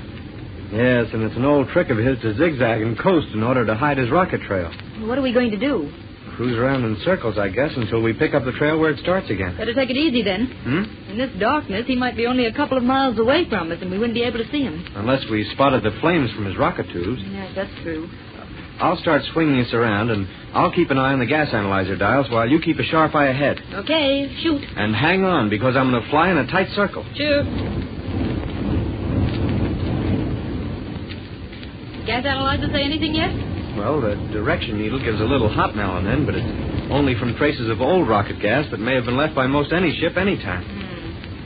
Well, when we do pick up Kane's trail again, we can be sure it'll be plenty strong. And so fresh we can't miss it. Only thing that could keep us from finding it is a cyclone. This slow circling around takes so much time, though. Yeah, and lets Kane get farther and farther away from us. Just what I would... Huh? It's a rocket trail, Wilma. Heading almost due west. Kane. Must be. Watch the analyzer dials turn up to... What's the matter, Buck? Say, didn't that ship Kane took give us readings of 7, 26, and 1.9? That's right. But look, the dials say 122, 13, and 4. Sounds like the exhaust from a ship that carries a rocket dampener. Yes, sir. Was there one of them aboard when Barney and Willie first took off in it? I doubt it, Buck.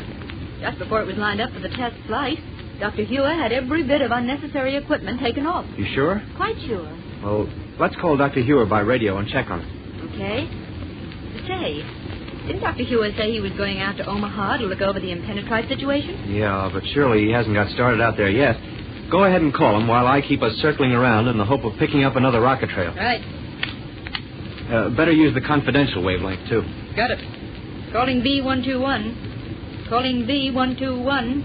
This dampened rocket trail is a strong one, though, Wilma. Wilma Deering, calling B121. And whoever made it must have been traveling pretty fast, because there's so much of it. Makes a real impression on the dial readings. Calling B121. Of course, Buck. Yeah? Most any commercial ship might have made that trail. But why would a commercial ship use a dampener? Yes, that's true. Calling B121. You better try Central Radio Bureau. If the doctor had taken his confidential wave receiver to Omaha with him, well, he'd have answered before this. I guess so. And if Central Radio aren't able to connect you with him, they should at least be able to get a message through to him. I'll try them. You know, I want them to know why I'm calling the doctor, though. Oh, don't worry about that. They've handled more confidential messages and handled them well than you could shake a stick at. Okay. Calling Central Radio Bureau. Doggone it, I'd certainly like to know about this dampened rocket Radio, trail. Davison speaking. This is Lieutenant Wilma Deering. Oh, yes, Lieutenant. I've been trying to reach Dr. Hewer, but haven't had much luck. Do you know where he is? Why, he's on his way out to the city of Omaha, Lieutenant. Oh, already? Yes, to consult with Elmo, the head of that city. Regarding a possible source of impenetrite, I believe. Well, have you any idea how soon he'll arrive there? Yes, about 6 or 7 minutes, I should judge. Is what you have to say to him of a confidential nature? Well, yes. Why? Well, then, I'd suggest you wait a few minutes and call on a wavelength of 8.3 centimeters. Yes, that'll get your call directly to Elmo's office without danger of interception. Well, thank you very much. I'll do it. Signing off. Signing off. You hear that, Buck? Yeah. Give the doctor time to get there and then call him. Right. Meantime, we'll just keep circling around and hope and pray the gas analyzer will pick up the trail we want.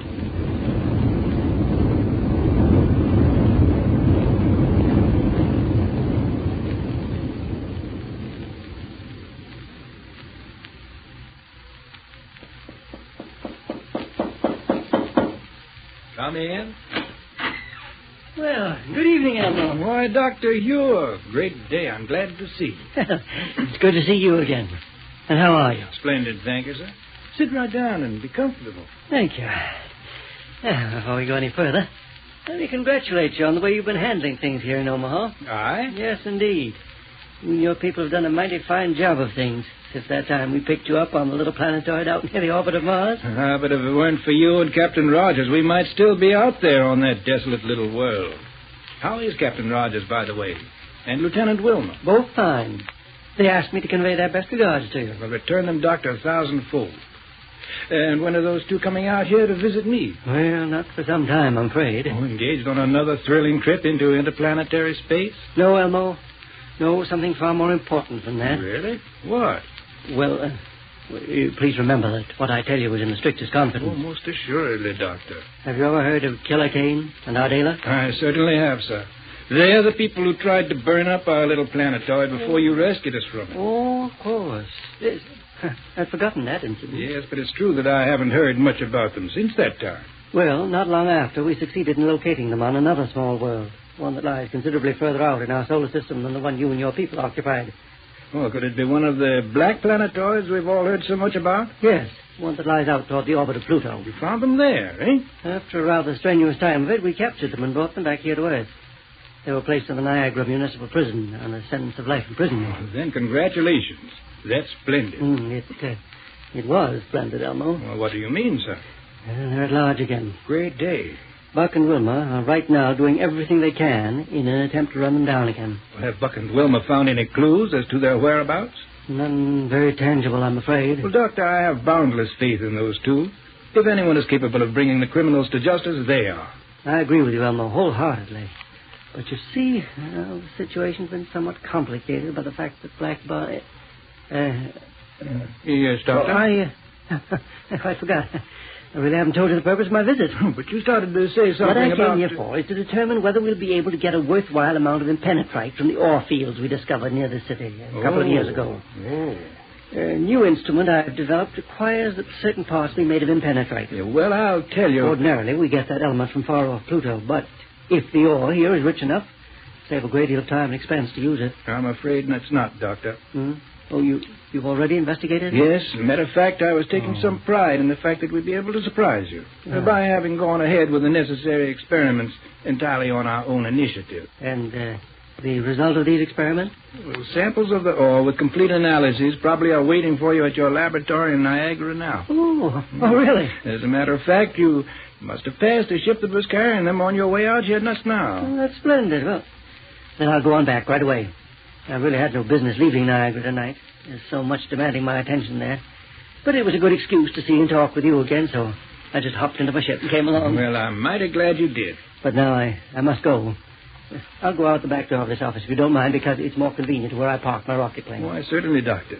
Yes, sir. Thank you. And the next time you come to Omaha, you must plan to stay longer. And bring Buck and Wilma with you. All right, Elmo. Goodbye. Goodbye, Doctor.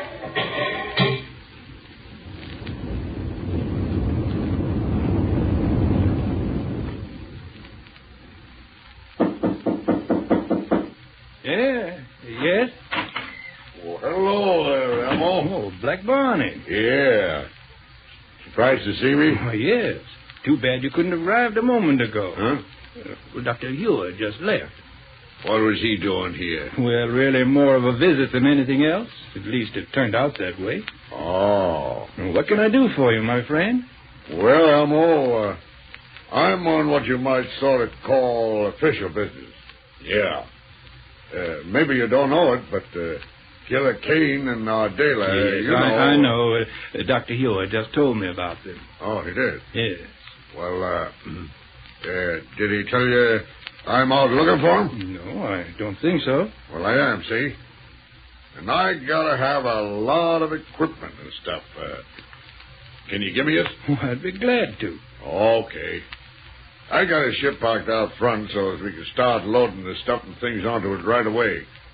The old men can pick out my ship on account of it has a rocket dampener onto it. Well, yes, of course.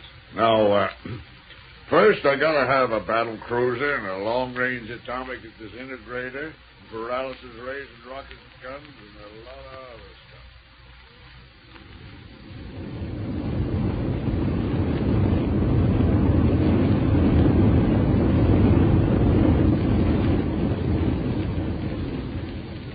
Doggone it, Wilma. I wonder why we don't pick up that rocket trail. I mean the right one. Well, Buck, Yeah? you suppose Kane could have done something to Barney's ship that would make it leave the kind of trail we found? Sure, it's possible. It's much more likely, though, that the ship has a rocket dampener on it we don't know anything about. But say, isn't it about time you put through that call to Dr. Hewer to check up on it? Oh, yes, I guess. What's the matter? Nothing, but directly below us. What? The ruins of ancient Philadelphia, where Professor Smith, the mad scientist, had his headquarters. By golly, Wilma, I wonder. Just what I was thinking. Yes, sir. Hang on while I swing it. No, listen. Calling Buck Rogers. It's Dr. Hewer. I'll take it. Hello, Doctor? Buck, I'm on my way back to Niagara from Omaha. So soon? Yes, I just got a call from Elmo to the effect that shortly after I left there, Black Barney dropped in on him. What? Barney picked up a lot of equipment, a whole rocket plane full, as a matter of fact, and then left immediately. Great day. So my suggestion is that you and Wilma in your fast ship go out there to Omaha immediately. Doctor, we're on our way. Good. Wilma, hang on for power.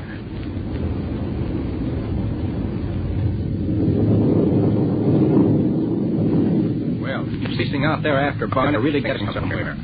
But I'm certainly sorry they didn't stop and investigate the old headquarters of Professor Smith. Gee, some excitement. Do I feel warm? Wish I had a great big frozen fudgicle. Say, can you imagine anything better than that creamy chocolate fudge frozen ice cold on a stick? Well, I can't. And fellas and girls, what's the best, purest, biggest nickel's worth you can get? Right, a fudgicle. Delicious and full of healthful energy. Yes, a genuine fudgicle is as rich in milk solids as a glass of milk. Swell to eat, easy to digest, and made fresh every day. Don't forget to save bags from Fudgicle, Popsicle, and Creamsicle for those wonderful free prizes. Cameras, dolls, sweatshirts, and just lots of other things. Listen, kids, be sure to get your free Popsicle gift list at your ice cream store. Don't take no for an answer. Buck and Wilma's picture's on it, too.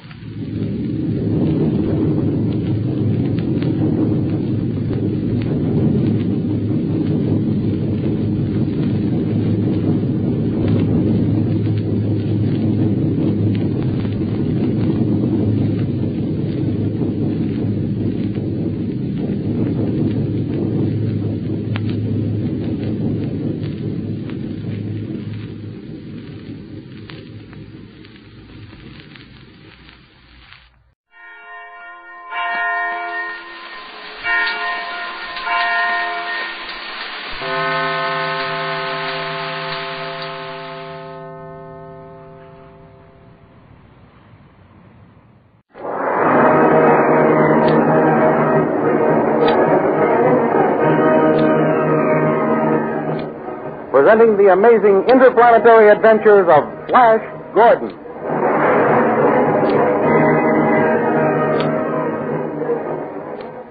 Last week, you remember, King Vultan received a call from one of Khan's lieutenants, telling him of the plight of Flash, Dale, and Khan, and asking for help. Dr. Zarkov was at once dispatched with an army and some ray cannon to the rescue of our three friends. In the meantime, Dale and Khan planned to obey all orders so they might get the freedom of the palace and hoped to be able to free Flash from the clutches of Queen Azura. For a brief moment, Dale talked with Flash, who, although he didn't recognize her, pitied the beautiful girl chained to the kitchen stove and promised to ask the Queen to free her. Before he could gain Azura's consent, Tal interrupted the conference with the news that the land was being invaded by the Hawkmen. Azura called out the army and asked Flash to be commander-in-chief.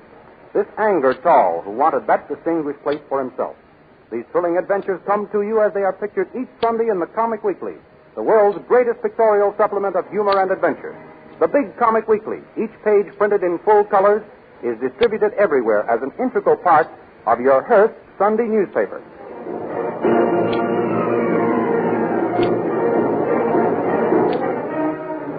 Now we continue the story.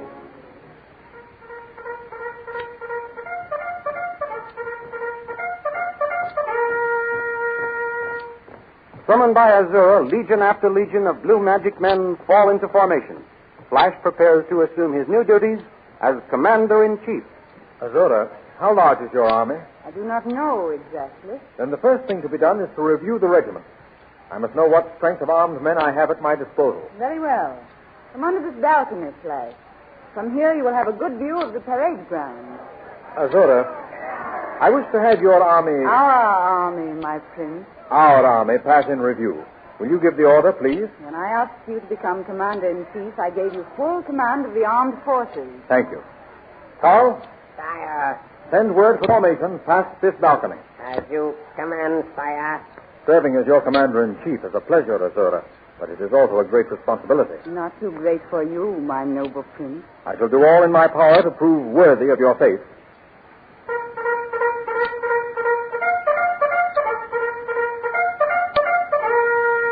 There goes the call to review.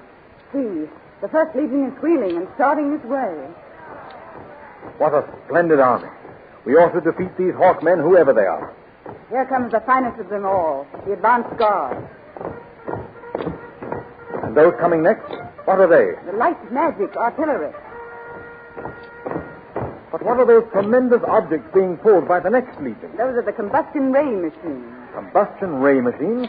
What are they for? Wait until you get into action. Your officers will tell you. You are not only a queen of magic, my beautiful one, but you are also a queen of suspense.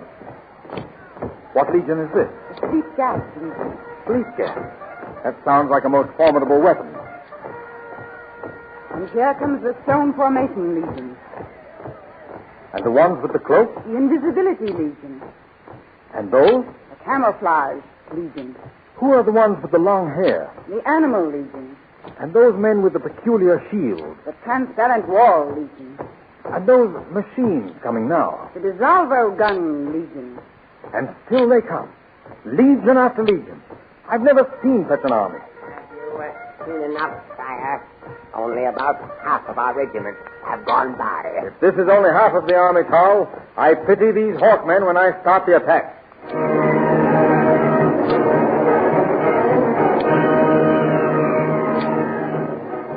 While Flash is looking over his army, Prince Zarkov is in conference with Mar, one of the Hawkmen's officers. We must find out if Flash and Dale and Khan are still alive before we make any rash attacks, Mar. You are quite right, Commander Zarkov. Turn on your spacograph and let us see what we can see.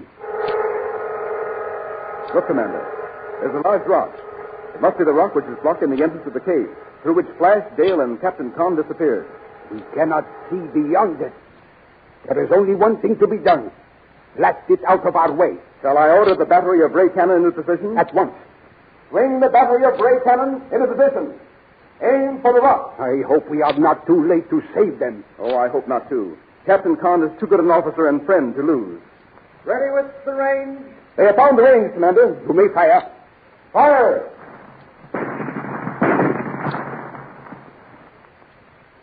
Look, the rock is splitting. That's got it. The rock is destroyed. Come on. Let us try the spacograph again. Nothing but haze. The country is well named Blue Magic Land. Spoiled by that witch queen. Mar, there is only one thing left now. And what is that, Commander? Call for a volunteer to go into the territory of the Blue Magic Men and find out the information we wish. Of course. A spy. Commander, I myself will go. No. We cannot spare you, Mar. Send one of the privates. No, Commander. I will not ask any of my men to do what I would not do myself. You are a brave man and a fine officer. I shall speak to King Vultan about promoting you when I return to his palace. Thank you, Commander.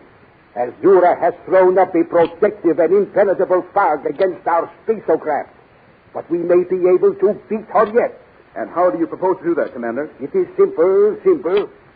Mar, you will disguise yourself as a peddler and gain entrance to the Queen's palace. Well, how? Say that you wish to enter her service. Inside your peddler's pack, you will have a portable space phone. Oh, Commander, you have my utmost admiration.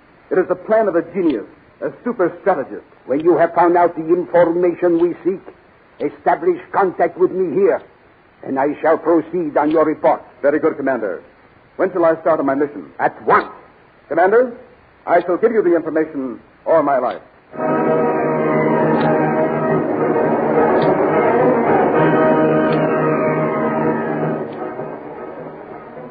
Next day, Tal is called to the gates of Azura's palace to question a peddler who has asked admittance. Who are you? I am a poor peddler, footsore, weary, and hungry. I seek shelter, O noble sire. I am Tal, Chief Magician to Her Majesty, Queen Azura. I bow before you, great Tal. O mighty wizard, let me enter the service of the Queen. You will find in me a zealous neophyte. You are a peddler. Why are you so anxious to change your profession? I can hardly make a living. Soon I shall have to turn beggar. Let me devote my life to being of some use to the Queen. You might be of use. What is your name? Why, Come. if you accept me into your household and give me a new life, let me take on a new name also. Let my name die with my past. Very well. I will open the gate. Bless you, mighty Tal. Bless you. Now, come this way. I will take you to the kitchen and give you food. Oh, yes. You bring some soup to this man. At once, O mighty wizard. Sit down, stranger. Let me take your pack. No. Well, you needn't take my head off. I wasn't going to steal it. I only intended to have it put in your quarters. I am grateful, mighty Tal. But all I own is in this bundle, and I should feel lost without it. Here is the... look out! Look! Don't spill that soup. That would be wasteful when I am so hungry. Yes, you clumsy fool. There must be no waste of the food around here. You know what happened to the girl when she dropped her tray in front of the Queen? I ask pardon, O mighty Tal. It was my anxiety to please that caused my hands to tremble. See that it does not happen again, slave. Eat your fill, stranger, while I go to find out where Her Majesty wishes me to put you. Mark. Someone may hear you. Oh, you are safe, Captain Khan. Thanks be to Tao. Yes. What are you doing here? How did you get here? Where are the rest of our men? One question at a time, Captain. I was sent here by Prince Zarkov to find out what happened to you and Flash and Dale. Where are the other two?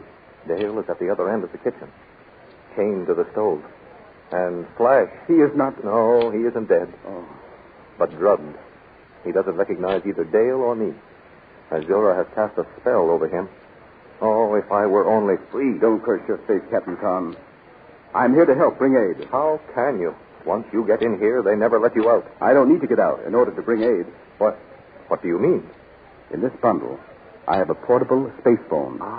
Over it, I'm going to report to Zarkov everything I find out. Then hurry and send a message. Tell him we are alive and that he must come quickly. They seem to be mobilizing the army for an attack. But where can I go to send it? Tao may come back any minute. Let us go where Dale is. She can watch for Tao's return. We can put the ground wire of the space phone outside the grilled window, and there will be less interference. Come along. Where are you two going? The peddler feels faint in this heat. I am helping him to that window yonder where he may get a breath of air. All right. Go ahead. Come on, you slaves. Get to work. Oh, that was a close call, Captain. Yes. We must work fast. Dale. Yes, Tom? What is it? Oh. This is Captain Ma. He has been sent by Prince Zarkov to find out about us. Oh, Captain Ma, I'm so glad you've come. Are you going to get us out of here? I hope so, Princess. But first I must report to Zarkov by space phone. Dale, go over there as far as your chain will let you. Watch for Tal or the guard. I will watch from here while Mars sets up his machine. At once. The coast is clear. Hurry. Captain Mar calling Prince Zarkov. Captain Mar calling Prince Zarkov. Captain Mar calling Prince Zarkov. Captain Mar calling Prince Zarkov. At the same time, Prince Zarkov, in the far-off kingdom of the Hawkmen, is trying to establish a space phone connection. Zarkov calling Captain Mar. Zarkov calling Captain Mar. No answer, Prince Zarkov. No answer. He should have arrived, and we should have received a report by now.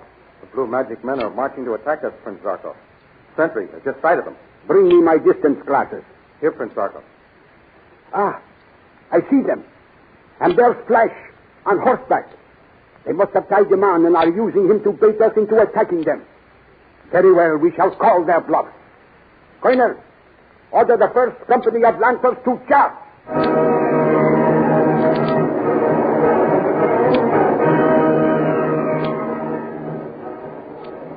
The first Lancers, the greatest flyers in the Hawkmen army, circle to a dizzy height and at a signal from their leader, fold their wings and dive for Azura's army. Down at the head of the armed blue magic men, Flash and Azura watch the diving Hawkmen. Here come the Hawkmen, my prince. I see them, Azura. I'm just wondering which battery I shall train on them. I suggest you use the guns of the combustion ray machine. What will happen if I do? Order them used and see. Very well. Ho, men! Swing the combustion ray guns into action.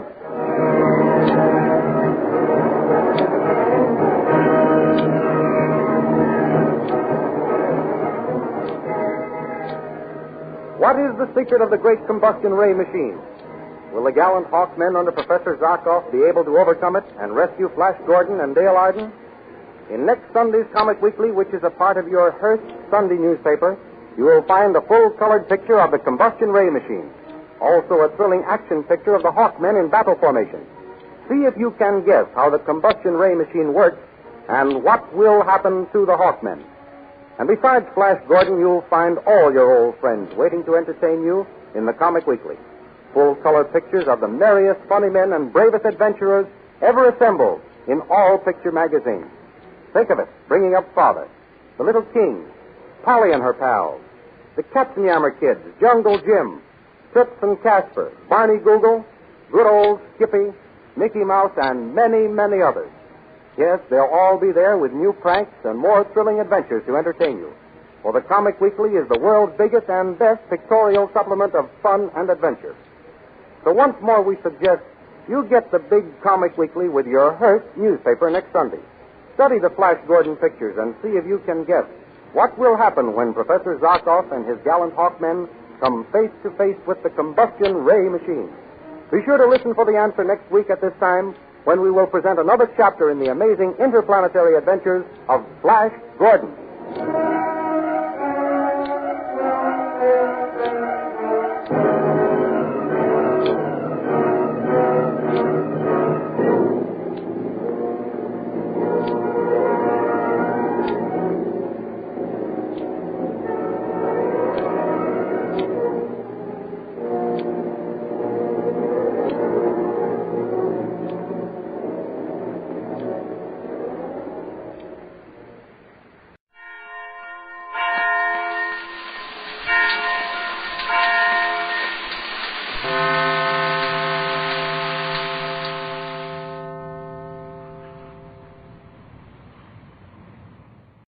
Kellogg's Pep, the super delicious cereal, presents The Adventures of Superman.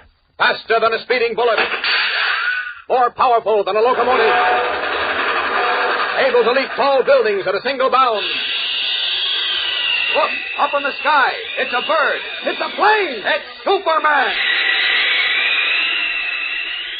And now, The Adventures of Superman.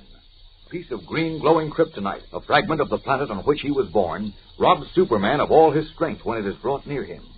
Part of this fragment is now in the possession of Der Teufel, a brilliant but unscrupulous Nazi scientist, who claims that with it he can create an atomic monster able to control not only Superman, but the entire world. Disguised as a foreign diplomat, Teufel flew to Berlin, where he disappeared. And as Superman and the police of 2 continents hunted for him, he came by night to a tiny inn at the edge of the Black Forest. Wearing ragged clothes and a black wig, a patch over one eye, and a battered knapsack on his back, he sits in a corner of the small, uncarpeted dining room, his face half hidden behind a newspaper. As the only other diner leaves, Teufel calls to the fat, white-aproned owner of the inn. Listen. You, come here. Yeah? What is it? You do not know me? I do not know tramps such as you. I wish to close up now. For the meal, you owe me 5 marks. Look closely at me. Gottfried. How do you know my name? Who are you? You do not recognize my voice. Well, I've been away a long time. Wait. I will remove the wig. So. And the patch from my eye. So. Now, you regard me? The Teufel. Not so bad. Who else is here? At the moment, only myself and my wife, Goethe. But the Allied soldiers are all about in the forest and on the road. I saw them. Tell me, Professor Milk is in the hiding place. Milk? Yeah, Milk, the chemist, my colleague. The Allied soldiers have not captured him. Nein, not yet. Good. I must see him at once. But there's... Come, take me to the passageway. It's in the cellar, is it not? Why do you stand there? Take me to the passageway, I said. Nein, Teufel. You cannot go to the hiding place in the forest. You are a great danger to us. A danger? A danger?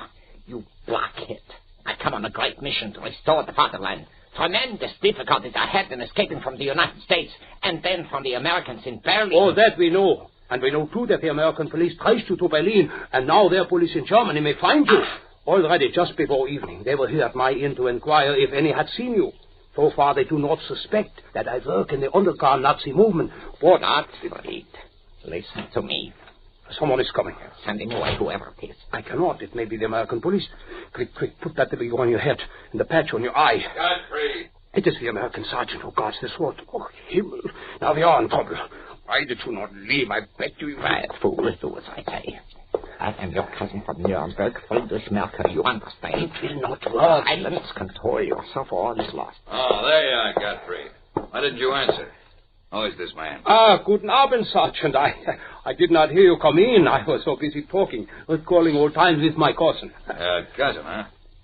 I haven't seen him around before. No. You see, I've only just arrived, Herr Sergeant, to visit my cousin Godfrey. What's your name? Friedrich Merker, mein Herr. Where are you from? From Nuremberg. Let me see your papers. What, Yeah, certainly, mein Herr. Here they are. Well, they seem to be in order. Oh, thank you, mein Herr. The American sergeant thought perhaps I was a Nazi, Godfrey. Oh, nein. Now, you Germans are all alike.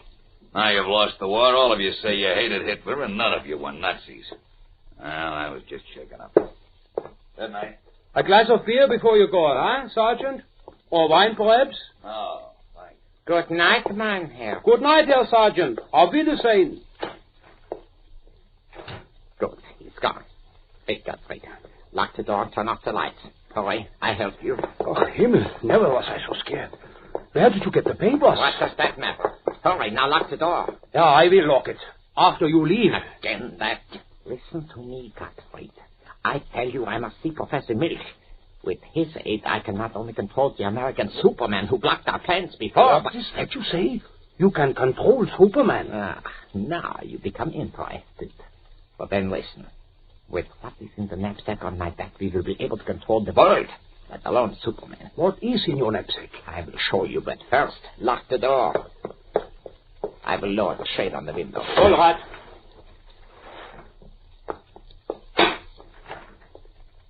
Now, the American soldiers will think I have gone to bed. Show me what is in the knapsack, Teufel. Yeah, 1 moment. Here it is. A box. Is that all? Is that all, he says. This box got is the power to completely destroy our enemies. Look. What strange thing is that? Like a large piece of stone, only it gives off a green light. And what is that queer sound it makes? That which you see, Gottfried, is kryptonite. Kryptonite? Well, what is that? It is a fragment of the former planet Krypton on which Superman was born. When he comes within 10 feet of this substance, he becomes weak and even loses consciousness. What nonsense is this? It is the truth I have seen for myself. And more I have seen. No, do not touch it. It will burn your hand. It will burn? Yeah. It is highly radioactive. I have discovered by experiments that it is more complex in atomic structure and so more radioactive than any other element known in the world. More so even than thorium, radium, actinium. More even than uranium. Uranium? That is what the Americans used to make the terrible atomic bomb. Yeah, but beside this kryptonite, uranium is as nothing. The kryptonite has no impurities, and its radioactive discharge, as I have myself measured with an electroscope, is 100 times greater in intensity than uranium. Do you realize what that means, Gottfried? You become too scientific for me, Teufel. Just tell me how you plan to use this material to control Superman and destroy our enemies. Now you come to the heart of the matter, Gottfried. With Professor Milk, whose great genius I require to dissolve this substance, I will create an atom man. An atom man? Yeah, an atom man. A creature more deadly than a dozen atomic bombs. A monster from whose fingertips will come to power. The atomic energy which will make the great Superman his servant, his slave, and which will destroy our enemies. Himmel, this atom man, how do you... What is that? Sirens. The Americans, police, they approach from the town. They must have traced you here. They must not find me quickly. Take me to the secret passageway. Yeah. If what you just told me is true... It is true. With Milk's help, I can do what I say in a few days, perhaps even less. Quickly now, take me to the passageway. Come this way to the cellar. Hurry. The police will be here in a moment. There's a tunnel under the floor. I will show you. It will take you under the edge of the forest where the Americans stand guard to the hidden cave. Hurriedly, the Nazi innkeeper leads the Teufel down to the cellar, to the secret passageway into the Black Forest. We'll return in a moment for the tense climax of today's episode. But first, let's stand by for a word from our announcer. Say, gang, you kind of like Superman, don't you? Why, sure. Most of you follow his adventures in the funny papers and listen to him on the radio every day. Well, Superman is just one of the characters on those 18 different comic buttons that now come in packages of Kellogg's Pep. Yes, in every package, there's a swell prize. Maybe a button with Superman on it, or Winnie Winkle, or her brother Perry. The pictures are in full comic strip colors on sturdy metal with a handy pin on the back, so that you can wear your whole collection of buttons on your jacket or dress or cap. You'll want to collect all 18 of these brand new comic buttons, so it's a good idea to hold tight to any duplicate. Then trade with your pals for some button you don't have yet, and help round out your collection. And here's how easy it is to get these exciting new comic buttons. You don't send in a single penny, not even a box top. You just ask Mom to get you several packages of that super delicious whole wheat flake cereal, Kellogg's Pep. Then look inside the package and see which prize you find. One of these colorful new comic buttons or a military insignia or warplane button. Remember now, you can't buy these buttons anywhere. They come only as prizes in packages of Kellogg's Pep. Ask Mom for P-E-P, Pep, made by Kellogg's of Battle Creek. Now, back to the adventures of Superman. As the Teufel hurried to the secret passageway in the inn near the Black Forest, Superman has streaked to Berlin from Metropolis. And now, in his guise of Clark Kent, we find him in the office of Colonel Greeley, Chief of Intelligence at American Occupation Force Headquarters. I tell you, we've searched everywhere, Kent, everywhere, but we can't find a trace of Teufel. Well, he must be found, Colonel Greeley. I'm well aware of that. He murdered Dr. Orlowski, the Belgradian finance minister. Right. That makes an embarrassing situation for our state. Well, it's even more important than that. Teufel has the kryptonite, and Superman is helpless against it. Well, I'm not worried about anything like that. I want Teufel for murder. Where was he last seen? At the Berlin airport.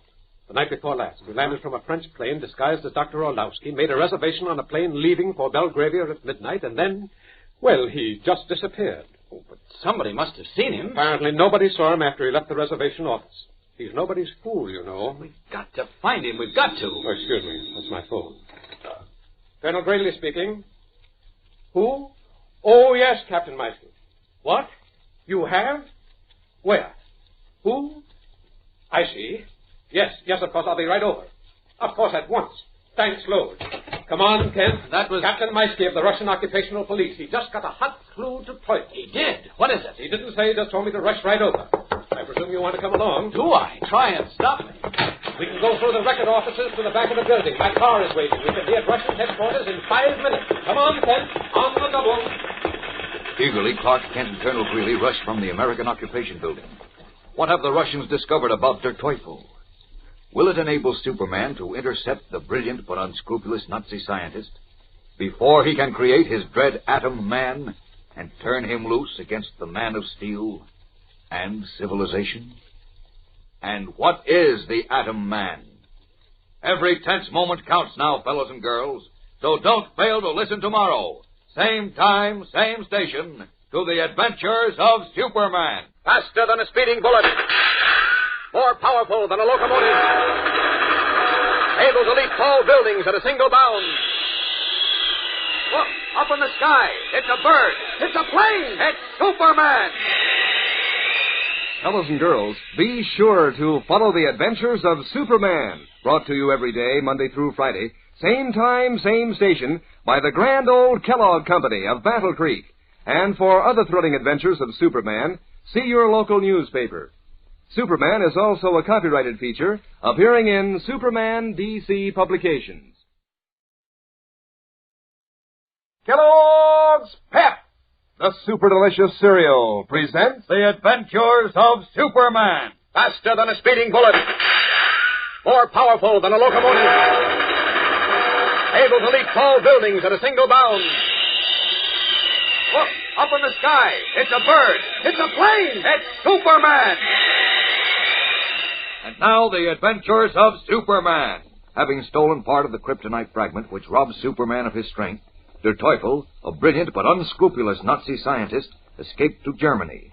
At an inn, he told a Nazi underground henchman that he must see a chemist named Milk, who was hiding in the Black Forest. With the kryptonite, Teufel said he and Milk could create an atomic monster which would control and possibly even destroy Superman. Meanwhile, having traced Teufel to Berlin, Superman in his guise of Clark Kent and Colonel Greeley, an American intelligence officer, were informed that the Russian occupation police had made an important discovery. As we continue now, Kent and Colonel Greeley are in the office of Captain Nikolai Maisky of the Russian police in Berlin. A German prisoner has just been brought in. A squat, slack-jawed man who seems ill at ease in his handsome frock coat and silk hat. Listen. This is the man, gentlemen. He was picked up in the Russian zone of Berlin an hour ago. He had just sold a magnificent mink-lined overcoat to a pawnbroker. I do nothing wrong. It is my own overcoat, I say. Silence you. But, Captain, this man is not the Teufel. I did not say he was, Colonel Greeley. He had, however, contact with our Teufel. Where? When? A night before the last, Comrade Kent, in a street close to the airport. These are Teufel's clothes he wears now, or rather the clothes of the late Dr. Orlovsky of Belgravia, as whom Teufel masqueraded. They are? Are you sure? I am positive, Colonel. In a pocket of the overcoat was a label bearing the name of Dr. Orlovsky and the name of a tailor in Belgravia. He gave them to me. I do not know his name. He approached me near the airport, a man much of my own size and wearing very thick eyeglasses. He carried a fine leather dispatch case. That description fits Teufel, Kent. Yes, go on. He asked if I would exchange clothes with him. At first, I thought he made a joke, but he gave me no time to consider. Almost before I knew what occurred, I wore his clothes and he was gone with mine. Gone where? Where did he go? I know not, mein Herren. It was dark at night. I saw him go towards the Kaiserstrasse, and then I saw him no more. Nor has anyone else. I think you attacked him, robbed him, and did away with his body. Nine, I swear it. Then where are your papers, your identification? I have told you. They were in the pocket of my jacket. But so quick was all this, I did not remember them until the man was gone. Uh-oh, now we're getting someplace. What's your name? Friedrich Melker, mein Herr. I am from Nuremberg. Friedrich Melker from Nuremberg, eh? Colonel Greeley, Teufel is about this fellow's size. And he has his clothes and papers. That means... Teufel is now disguised as Melker. Right, Kent. We'll get after him at once. May I use your phone, Captain Maisky? Of course, Colonel. But it is my opinion that this man lies as do most Germans. I think either he killed Teufel, or else is in league with him. Well, if he'd killed him, he'd still have his papers. And if he was in league with him, he wouldn't be so stupid as to walk around in Teufel's discarded clothes. No, I think he's telling the truth. Teufel evidently knew we were aware he was disguised as Dr. Orlovsky, and he needed a new disguise in a hurry to get wherever he's going with the kryptonite. Well, we've got a chance to intercept him now, but we've got to work fast. Right. I'll call American headquarters and send out an alarm. Good. You may be right, Comrade Kent. I'm sure I am. Oh, I will, of course, do all I can to help, too. I, too, will transmit a radio alarm to my men.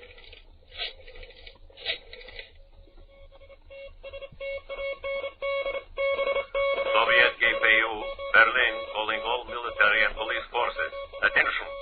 Search for middle-aged men about 5'7", weight 190 pounds, ragged clothing, carrying identification papers of Friedrich Melker of Nuremberg. This man is the Teufel.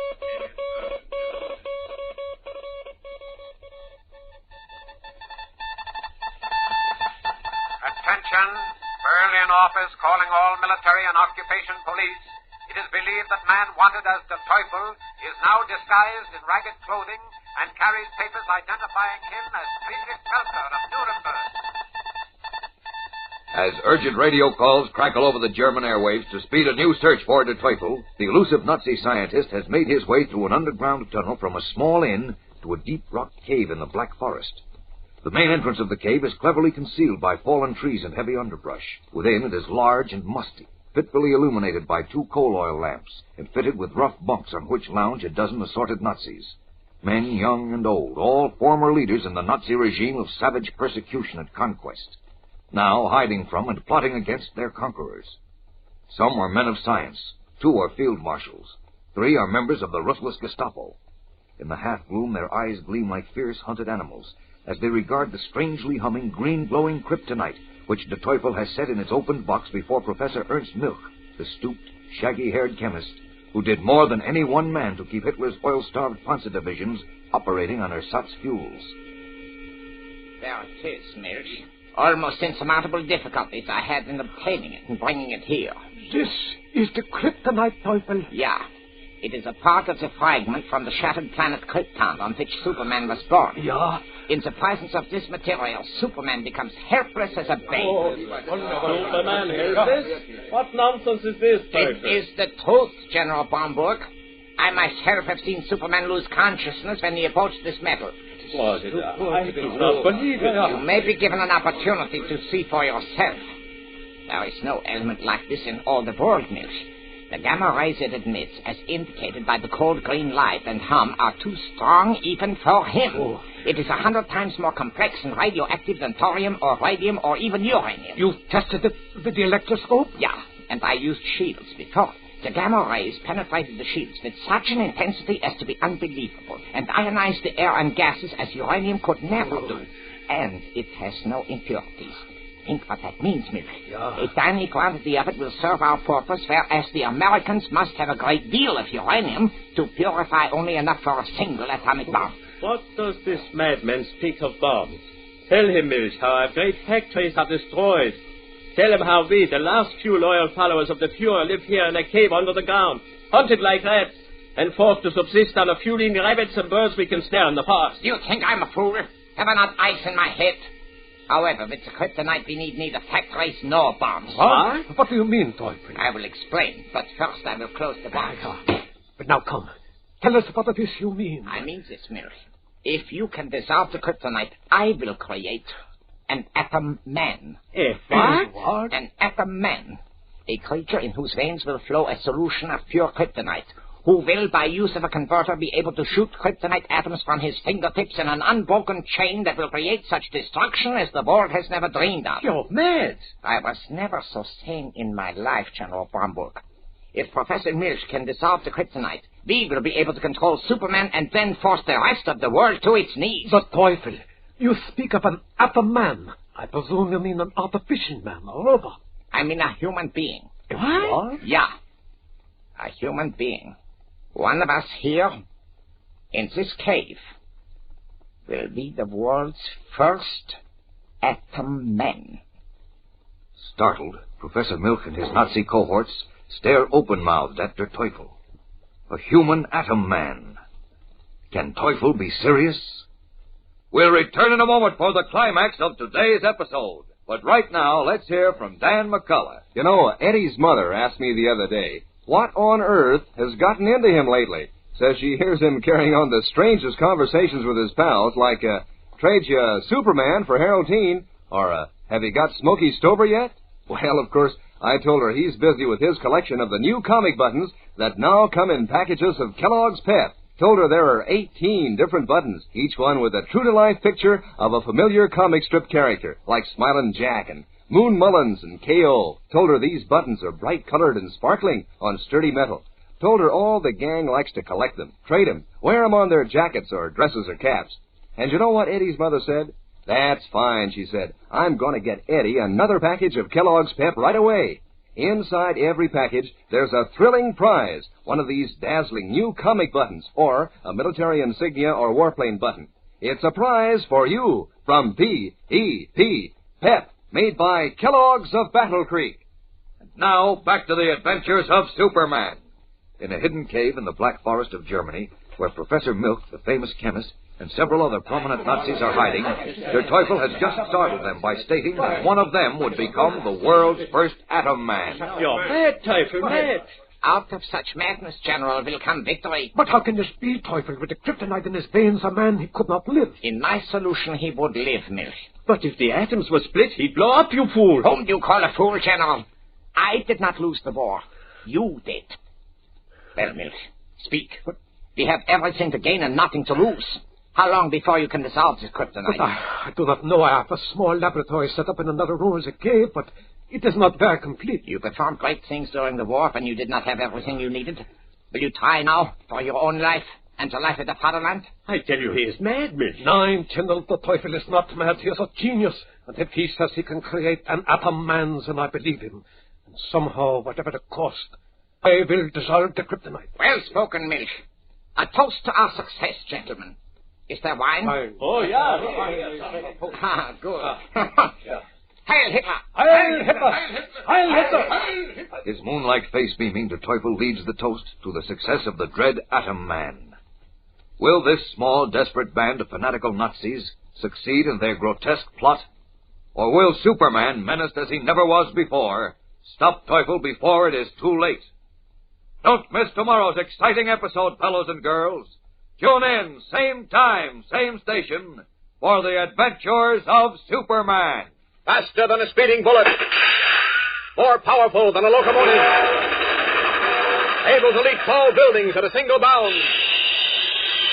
Look, up in the sky. It's a bird. It's a plane. It's Superman. Fellows and girls, be sure to follow the adventures of Superman, brought to you every day, Monday through Friday, same time, same station, by the grand old Kellogg Company of Battle Creek. And for other thrilling adventures of Superman, see your local newspaper. Superman is also a copyrighted feature appearing in Superman DC publications.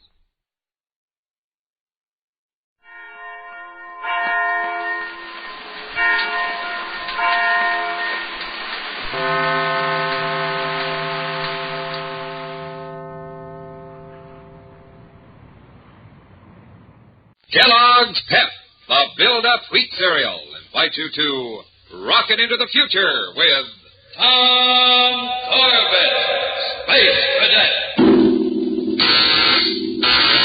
Stand by to raise ship. Blast off. -5, 4, 3, 2, 1, 0!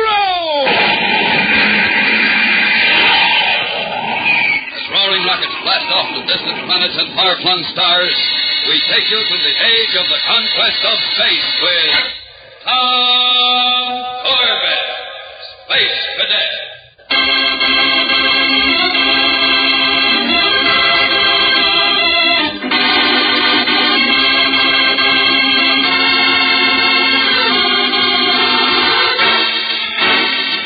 Solar Guard headquarters in Equator City is one of the newest and most imposing buildings in that thriving metropolis. In an office on the 95th floor of the tower, Cadet Tom Corbett presses a button which opens a sliding door to admit a visitor. A tall, good-looking stranger enters the room and, smiling, extends his hand. Cadet Corbett? That's right. My name's Polk. Leo Polk, mostly called Lucky, which I usually am. What can I do for you, Mr. Polk? Well, I wanted to see Captain Strong. Captain Strong blasted off for Delport 3 days ago. For Delport?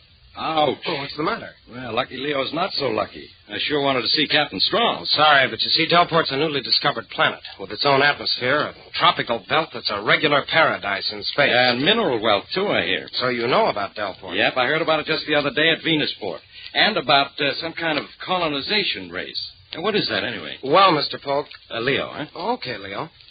Since it's such a rich planet, the Interplanetary Council is opening it up to colonists. A group of rocket ships blast off tomorrow at dawn.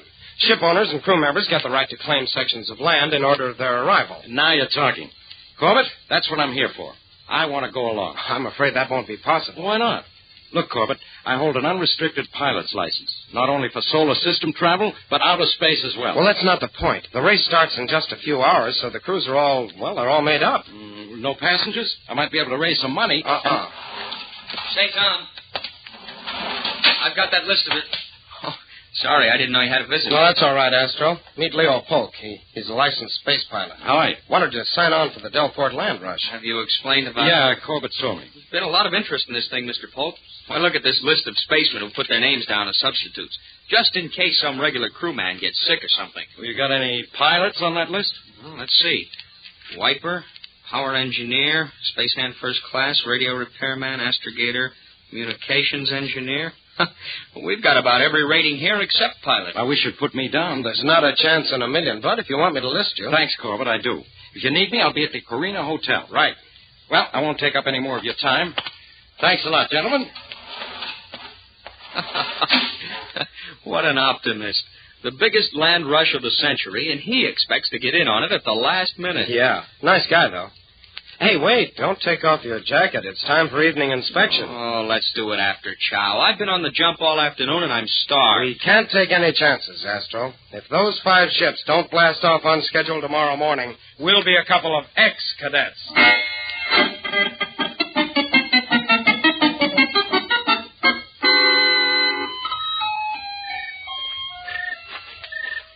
The spaceport sure is quiet tonight, Astro. And look at the sky. Wish we were at Delport now with Roger and Captain Strong. We'll be there soon enough. Somebody had to stay behind to make sure that none of the 5 ships jumped the gun. You know, took unfair advantage. Oh, nobody's going to try any funny stuff after all. Astro, watch your step there. Blast it. Now, what dope left a duffel bag out on the field? That's no duffel bag. Well, it'll be a Martian mouse. It's a man. Throw your light on him. Tom, look. His head. Yes, he's hurt. Here, I'll turn him around a little. Great galaxy, Astro. Don't you recognize him? It's the pilot of the Thespian. And is that gonna be trouble? Well, why? What do you mean? The Thespian. That's Chatfield's ship. You know, Chatfield the actor. If he can't blast off for Delport with the others, he'll have our hide. He's going to blast off, Astro. It's our job to make sure of that. But first, let's get this poor guy to the hospital.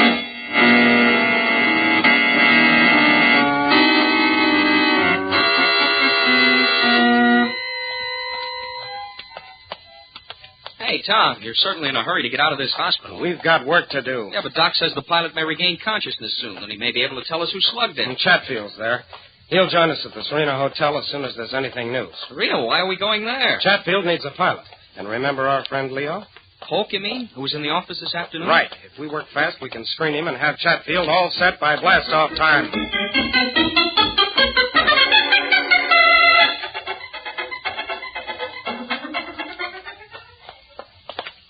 Desk's over this way, Tom. Right. Let's go check. Oh, blast. What now?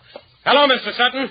Astro, why don't you get Polk's room number while I see what Sutton wants? Is that the Sutton who owns one of the expedition ships? Yeah, the New World is his. And that's his captain with him, name of Dunning. Go on, Astro. Get the room number. Okay, but you better get rid of them fast, Tom. Corbett, you're just the man I want to see. What can I do for you, Mr. Sutton? We've heard rumors that Chatfield's ship won't be blasting off tomorrow. Oh? Now tell me, Dunning, where did you hear that? Well, it's all over the place, Corbett. The way we hear it, the Thespian's pilot's in the hospital. So naturally, without a pilot, they're out of luck. Oh, there you are. Mr. Chatfield. Listen, Corbett. My pilot swears that the villain who attacked him wore the insignia of a New World crewman on his sleeve. You must be blast happy, Chatfield. Plain crazy. Now, look here, gentlemen. You two are the crazy ones. Crazy to get to Delport first.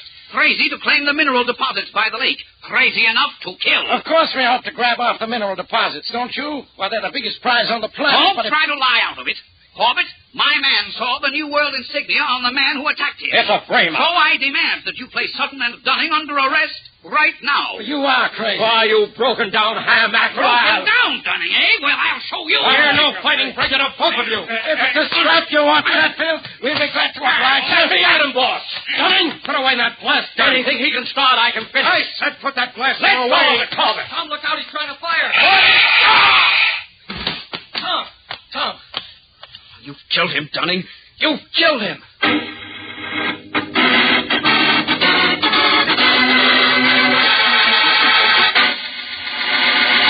We'll return to the exciting adventures of Tom Corbett, Space Cadet, in just a moment. So stand by.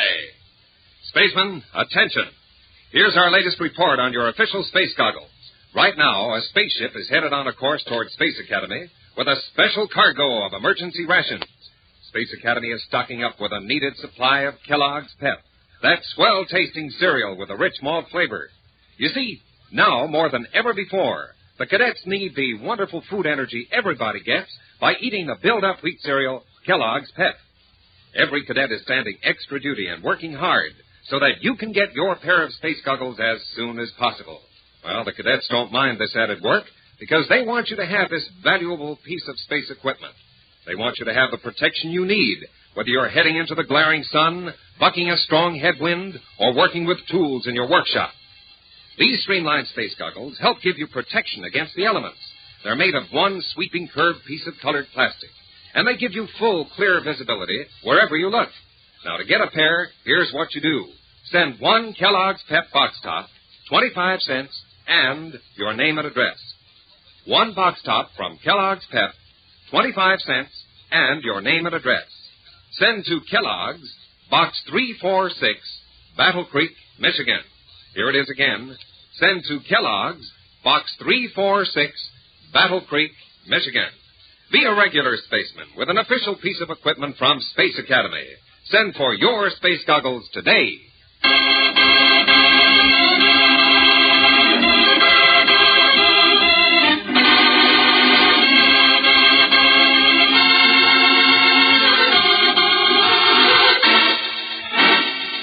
On the eve of the land rush expedition to the newly discovered planet of Delport, two of the competing rocket ship owners, Chatfield and Sutton, get into a fight. And Dunning, Sutton's captain, mixes in with a blast gun.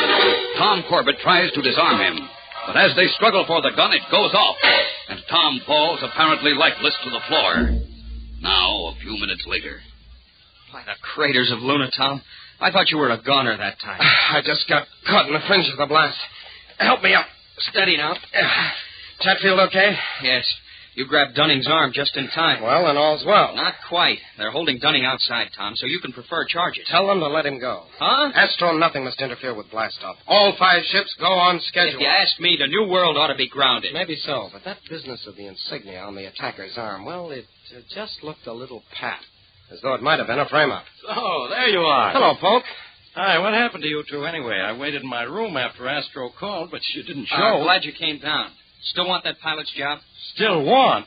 You kidding? Not a bit of it. Don't ask any questions. There's no time. We've got to screen you right away. You're wasting time, Corbett. Well, why? I'm Lucky Leo, remember? You can screen me, find out I've got 2 heads, or even no head at all. I'm still blasting off in the morning.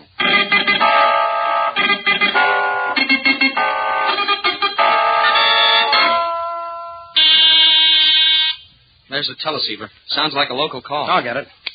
Solar Guard Headquarters, Expedition Section. Hello, Corbett. Anything new on my pilot? I'm getting worried. We only have a few hours left. We've just finished. Folks okay, Mr. Chatfield? Then I've got a pilot. That's right. Well, in the words of the bard, sweet are the uses of adversity.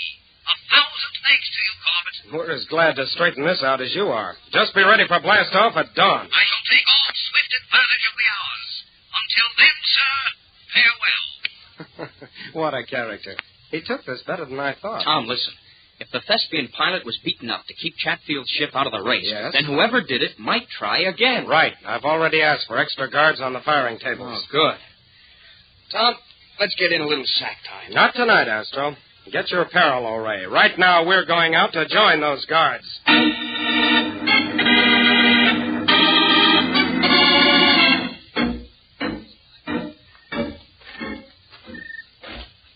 Hold up a minute, Tom.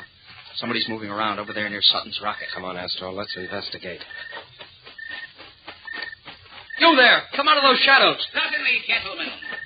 Good evening. Oh, it's you, Mr. Chatfield. What are you doing out here on the spaceport at this hour, sir? Killing time, waiting for dawn. And a long wait it is, too. Oh, weary nights, oh, long and tedious nights, abate thy hours. Shine, comforts from the east. From Midsummer Night's Dream, you recognize the lines. I'm afraid not, sir. But we'll have to ask you to leave the firing table area until 2 hours before blast-off. Rules, rules, rules. What slaves we are to regulation. Mr. Chatfield, there's been one unfortunate incident already tonight, and we... Tom, the alarm bell. It's a fire. Look over there at the north end of the field. A veritable inferno. Quick, Astro, alert all crews. There's enough rocket fuel stored in that hangar to blast us all to space dust.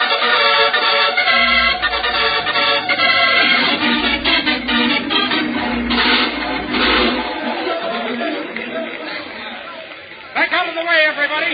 Here comes the emergency squad unit. Stand back. What happened, Paul? Keep back, Captain Dunning. This rocket fuel may go up any second. Tom, help me clear a lane. Okay, Astro. Everybody out into the field. We're out now, on the double. Please. That's far enough, driver. Leave the main unit there. Get those foam guns trained on that hangar door.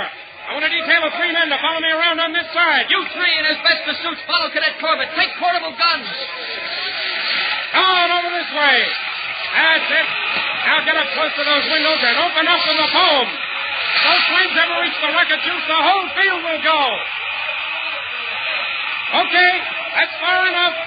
Open up.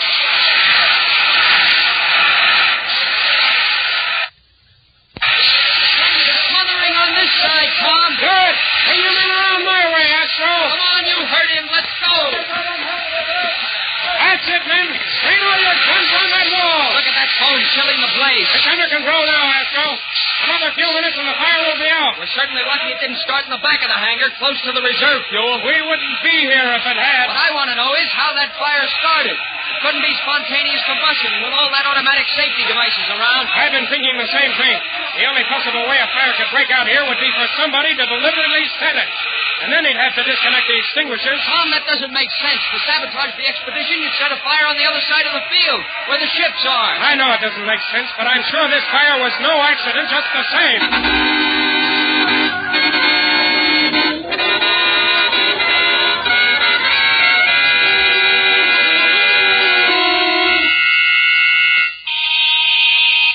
Now hear this.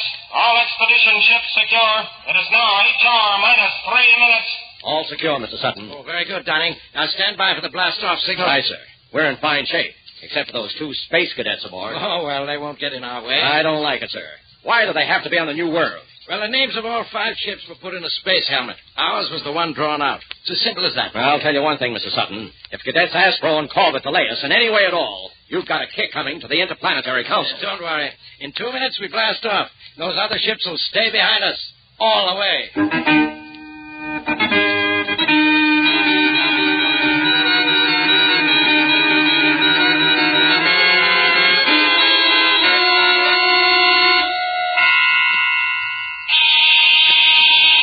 Expedition ships stand by. It is now HR minus 20 seconds. Firing control set, Mr. Chatfield. Now we are in the hands of fate. With Lucky Leo aboard, you've got no worries. I hope so.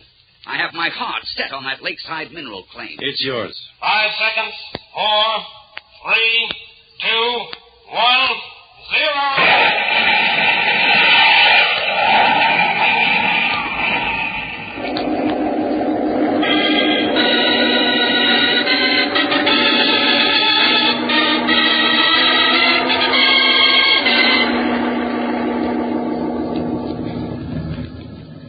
It's been a nice, quiet voyage so far, Tom. I'll believe it. When we make contact with Captain Strong at Delport, Astro. By the rings of Saturn, I'll be glad to see the Polaris again. I don't like these civilian tubs. Oh, I don't know. This seems to be a sound enough ship. I wouldn't want to be aboard the Draco, though. That's a real beat-up crate. I wonder how we're doing in the race. Now, here comes Captain Dunning. He can tell us. Well, boys, how's everything? Fine, Captain. Any reports yet from the other ships? We've had the Thespian on our radar screen for the past 6 hours. We can't be very far from her. I don't know about the other 4, but it's the Thespian I want to keep an eye on. She's our only real competition. Great galaxy. What was that? An explosion sounded like the port side. Oh, what could have... There's the alarm. We're losing oxygen. Let me get to that intercom. Hello. Damage control. Dunning, Sutton. There's been an explosion in the port supply locker. There's a hole in the hull as big as a space sail. Close the compartment doors. Seal it off. I can't. They're jammed. Something's wrong with the wiring. We're losing our oxygen supply fast.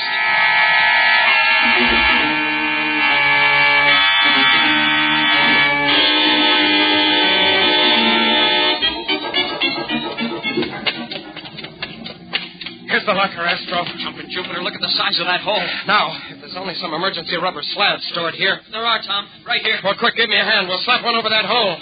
Right. Grab hold. The inside air pressure ought to hold the patch in place, temporarily anyway. There. That plugs the leak. Astro, the explosive that caused this was planted here, and I think I know when. What are you getting at? That senseless fire on the spaceport last night. Don't you see it ties in with this?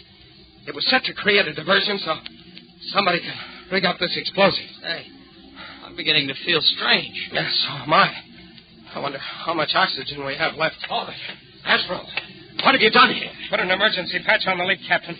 But we better get some men out on the hull with welding torches. No good. We've lost too much oxygen already. We're 50% below absolute minimum. 50%? No wonder it's getting hard to breathe. Might as well face the truth. We're riding a death ship. Not one of us will reach Delport alive.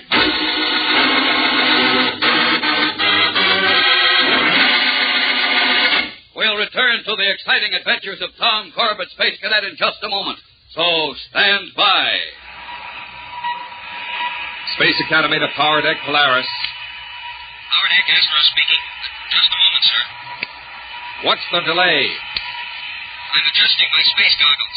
The heavy glare from this reaction mass is giving me trouble. All right, Cadet Astro. When ready, you may proceed with the special tele-recording. There. That's better. Spaceman, now that I've put my space goggles on, the reaction mass doesn't bother me. You know, I don't know where I'll be when you hear this special recording, but you can be sure of one thing. I'll have my space goggles with me. They sure come in handy when I'm working with reaction mass here on the power deck. These official space goggles are made of a sweeping one-piece colored plastic, and they fit over both eyes. They'll give you eye protection from bright lights, sun glare, and heavy winds. So write down these instructions on how to get your pair of official space goggles. End transmission. Spaceman, send one box top from Kellogg's Pep, 25 cents, and your name and address. One box top from Kellogg's Pep, 25 cents, and your name and address. Send to Kellogg's, Box 346, Battle Creek, Michigan. Kellogg's, Box 346, Battle Creek, Michigan. Send for your space goggles right away. And tomorrow morning, be sure to eat the Spaceman's Breakfast, Kellogg's Pep. That's well-tasting, build-up wheat cereal.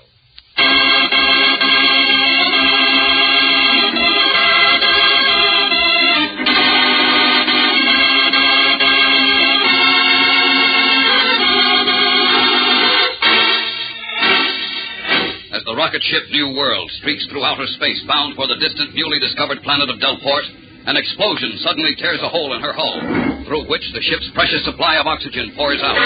Tom and Astro succeed in hastily patching up the hole, but the air supply is dangerously low, too low to sustain an Earthling's life. Tom, can't hold out much longer. I hardly breathe. Pull yourself together, Astro. Help me. What are you doing anyway? Help me remove oxygen tanks from these spacesuits. Tanks ought to help us and crew keep alive a little while longer. Okay, Tom. Hey, what are you two doing with those spaceships? Let me explain. Get away from them. But listen, we need them ourselves. Put those tanks in the jet boat. Give me and Dunning enough oxygen to reach Delport. Abandon your crew? You can't. Certainly can. Will, too. Stand clear. I have all the crummy... The audio. Don't try anything, Corbett. I warn you. Just want to answer that call. Spaceship Thespian calling New World. Spaceship Thespian calling New World. Chatfield. New World here. We read you, Thespian. Corbett, we heard your operator's distress signal. We're making a sweep to stand by and lend assistance. Something. Did you hear that? I don't believe it. Why should Chatfield ruin his own chances to help us? What's your position? We've nearly completed our maneuver. We should be ready to set up a supply feed in 3 minutes.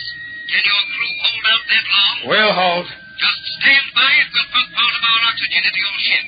Enough oxygen to reach Delport anyway. Chatfield, you realize what you're doing? This is sure to cost you the race. Never mind that.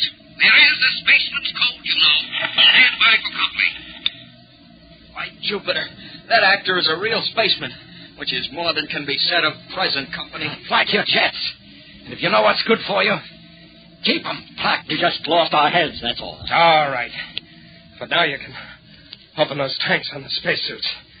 So your crew will be alive when Chatfield gets here. Okay.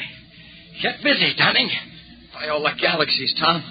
We're going to make it to Delport. That's right, Astro. We may come in last, but we'll come in alive.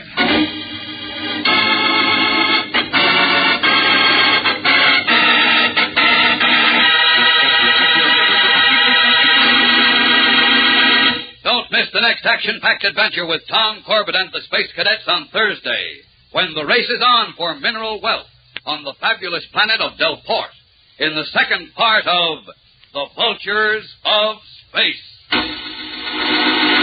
Tune in, same time, same station on Thursday, for the next thrilling interplanetary adventure with Tom Corbett, Space Cadet.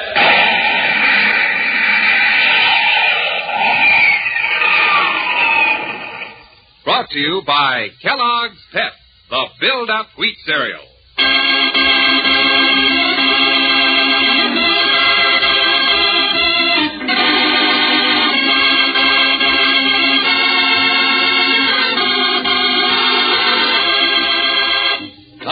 Corbett Space Cadet starring Frankie Thomas can also be seen on television and appears in the comic sections of many of America's leading newspapers. Look for it daily and in weekend editions. Featured in today's cast were Al Markham, David Kerman, and Maurice Tarplin. Today's program was written by Gilbert Braun, directed by Drex Hines. Jackson Beck speaking. Kellogg's Raisin Bran, raisins and bran flakes too. They're out of this world, they're out of one package. Kellogg's Raisin Bran. Kellogg's raisins are honeycomb coated to keep them tender, the bran flakes crisper. Kellogg's Raisin Bran, raisins and bran flakes too. They're out of this world, they're out of one package. Kellogg's Raisin Bran. Eat Kellogg's Raisin Bran. Eat Kellogg's Raisin Bran. Eat Kellogg's Raisin Bran.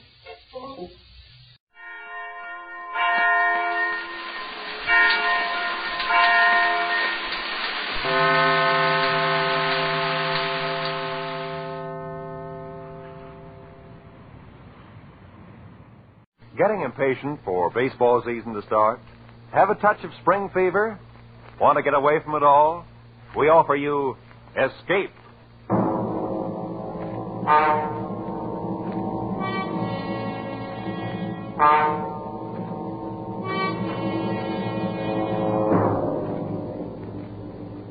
You are in mid-ocean, aboard a Jinx ship.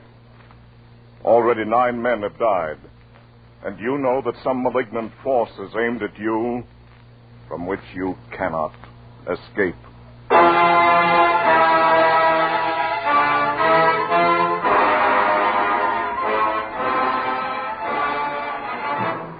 Escape, designed to free you from the four walls of today for a half hour of high adventure.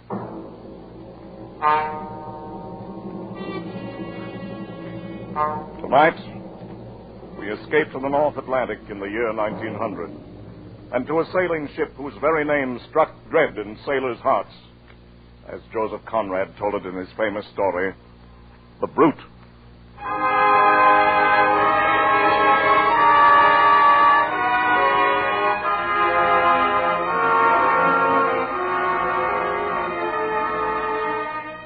You could never tell it just by looking at her, proud and strong and beautiful on the outside. You couldn't see the black heart inside of her, and you'd never know she'd killed at least a dozen men and maybe more. But I knew her for the murdering she-devil she was. I saw her the day she killed her first one, and I was there too when she finally made a big mistake and killed the wrong person. But that was a long time later. Well, she had a name all right, but after that first day, her first killing, nobody but the family ever used it again. Everyone else from that day on would look at her, half afraid and half snarling, and they called her the Brute.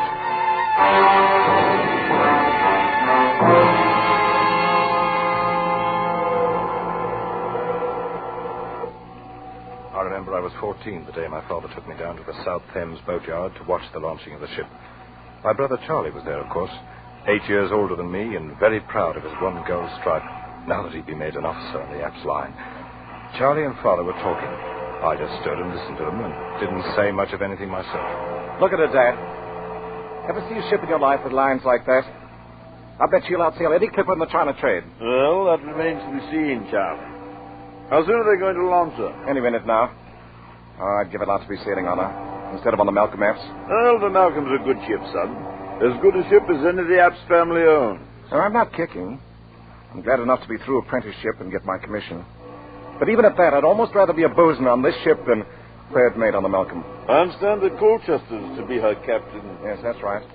Oldest commander with the Apps and Sons line. Look at the size of her, Dad.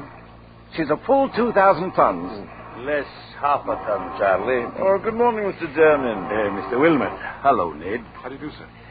No, Charlie, she came to 1,999 and a half when we measured her up. Well, 2,000 tons or not, Mr. German. You'll never build a better ship than this one. I don't know, Charlie. I built her the way Mr. Ops once did. She's big and she's stout, but I don't know. And what's your reason for saying that, son? No reason that makes any sense. About the devil's own time with her. Cabin doors jamming when they shouldn't. Edge covers that wouldn't fit after they'd been measured up. Blocks fouling for no reason at all. I don't know, Mr. Wilmot. But if she were a human being, I'd say that maybe she's insane. Oh, come now. You've been working too hard, Mr. Jeremy. Better take a vacation now that she's finished. Well, I could certainly use... I say, that's Maggie Colchester up there, the captain's niece. Is she going to do the christening? That's right, Charlie. And I'd better get down below now. My own men are going to knock the stays loose and let her slide down into the water. Well, good luck, Mr. Jeremy. Thanks, Mr. Wilmot. Come on board for the celebration after she's launched. Bring the boy. Fine, thank you. We shall be there. They'll let it go any minute now. Dad, I'm going to sail on that ship someday. Oh, you'll probably sail on a lot of Apps Line ships before you're through, Charlie. Look, they're giving Maggie the champagne now, and she's going to christen it. Yes, listen. I christen the Apps family. The Apps family. So that's what they're naming it, eh? All right, Pink. No go to stairs. Let her go. Look, Dad, she's starting to move. There she goes. Yes, well, look at that speed. I never saw it. German, look out! Good Lord, he fell right into the waves and she went over him. He didn't fall. The timber rolled off the deck and knocked him under. She slid right over him. Mr. Jeremy, the man who built her. Well, launched in blood, if that means anything. She's a brute and a murderess now, Charlie. Still think you'd like to sail on her? It was an accident. It doesn't mean anything. Perhaps not. I'll sail on her someday, sooner or later. I will sail on her.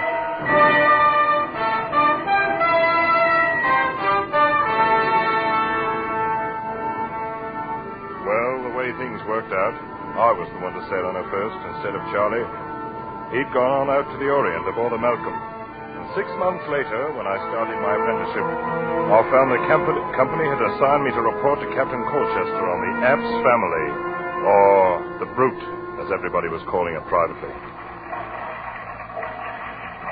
was some kind of mix-up in the sailing orders, and by the time I came on board, the tug already had a line on the big sailing ship and was starting to ease her stern first out into the channel. All right, now. Ease ahead there. Pick up the slack. Captain Colchester was at the taffrail shouting orders to the tug captain, and the mates were forward somewhere, handling the check line. You've got the slack now. Haul away. I stood at the waist, waiting for a chance to report in, and watching a young fellow about my own age, who was doing something or other up aloft on the mizzenmast above me.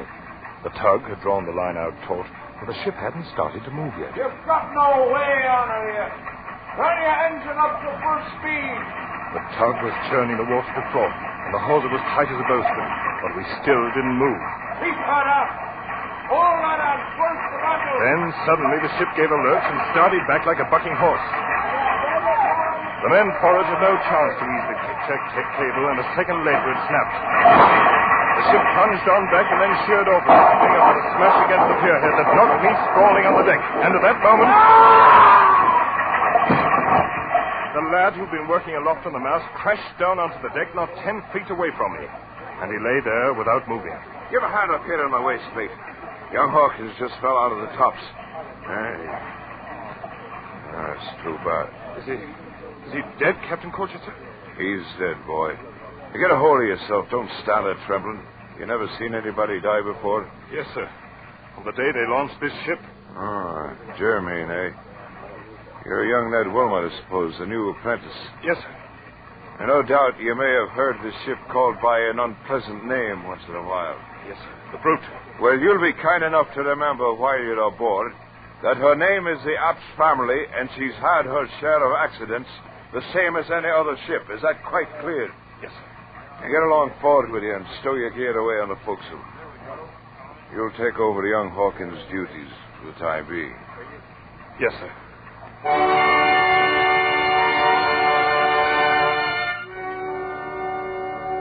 I sailed aboard the Brute for the next 4 years and watched her kill 9 men during the time. We got so we'd try to outguess her, try to figure out how she'd do it the next time. But no matter what we think, we never were right. And it wasn't only the killing, it was everything. Most ships have little ways all their own, and you'll learn about them and allow for them. But not her. She was like a crazy woman. You never knew what she'd do next. I remember once off the Gold Coast, she ran before a gale for 2 days as pretty as you please. And then broached to twice the same afternoon.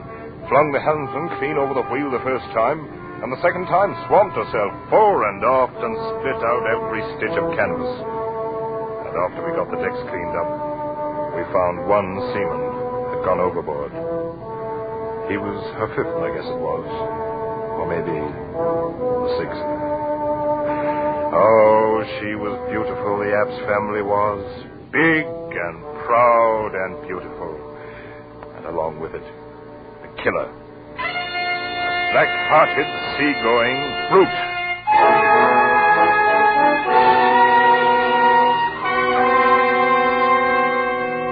My brother Charlie was on the China run all that time.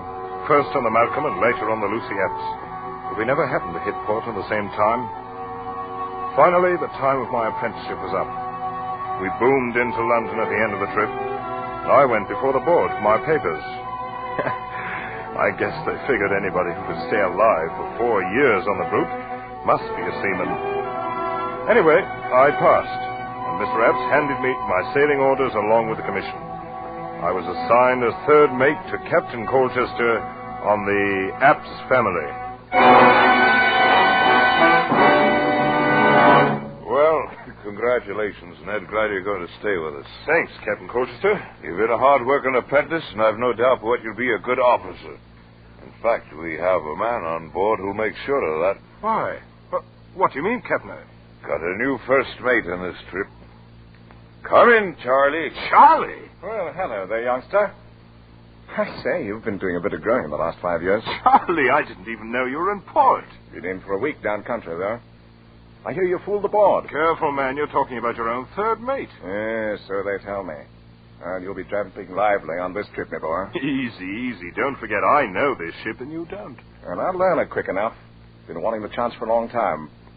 And between us, I think we can even break this jinx. Lads, there'll be no talk of a jinx on this trip. At least not in the cabin as long as Maggie's going along. Maggie? Who's Maggie? Ask your brother. I think he's the one who talked her into the trip. Though she claims it's for her health. I'll leave you two to get acquainted. We'll be about 10 days loading if you've got any plans. What's he talking about, Charlie? Who's Maggie? His niece, Maggie Colchester. You remember her, the girl who christened the ship? Oh, of course. Only, hasn't Dad told you where I've been spending shore leaves for the last year and a half? No, Charlie, I didn't know anything about it. Well, then let me show you something. Here. Now, if I have my way, Maggie'll be wearing this before the trip's over. Here, take a look. Blimey, that's all right. Yes, I bought it in Cape Town. It's a blue-white diamond set in platinum. Is it big enough to go on a finger? Oh, it's big enough, all right.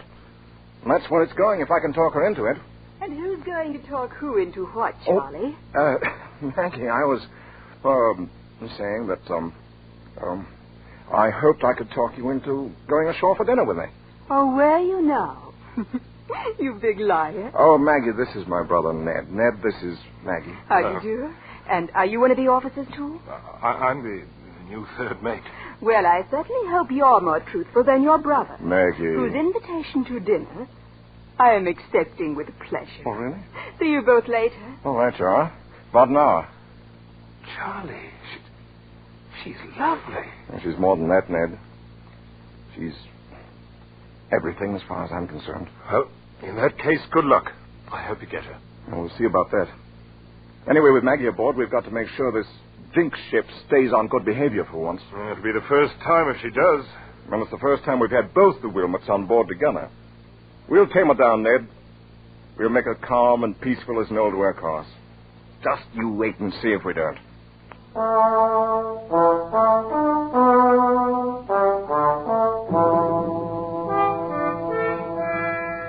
And the strange part of it was, he was right. We stood out past Gravesend and made the passage to the China coast in 121 days of the finest weather you could ever hope to meet. And for the first time in her bloody life, the old ship settled down and sailed herself as neat as you please. Charlie and I would talk about it sometimes when Maggie wasn't around. He'd always laugh and say the brute knew when she'd met her match that she didn't dare try to buck the two of us. But I was more ready to give the credit to Maggie, to think maybe she'd charmed the old murderess the way she charmed all the rest of us. From the second day out, Maggie was the secret darling of every man on board. She was all over the ship, here, there, and everywhere, with red tam and her bright blue eyes, never still a minute, and having the time of her life. If she'd come along for her health, she'd found it before we passed Gravesend.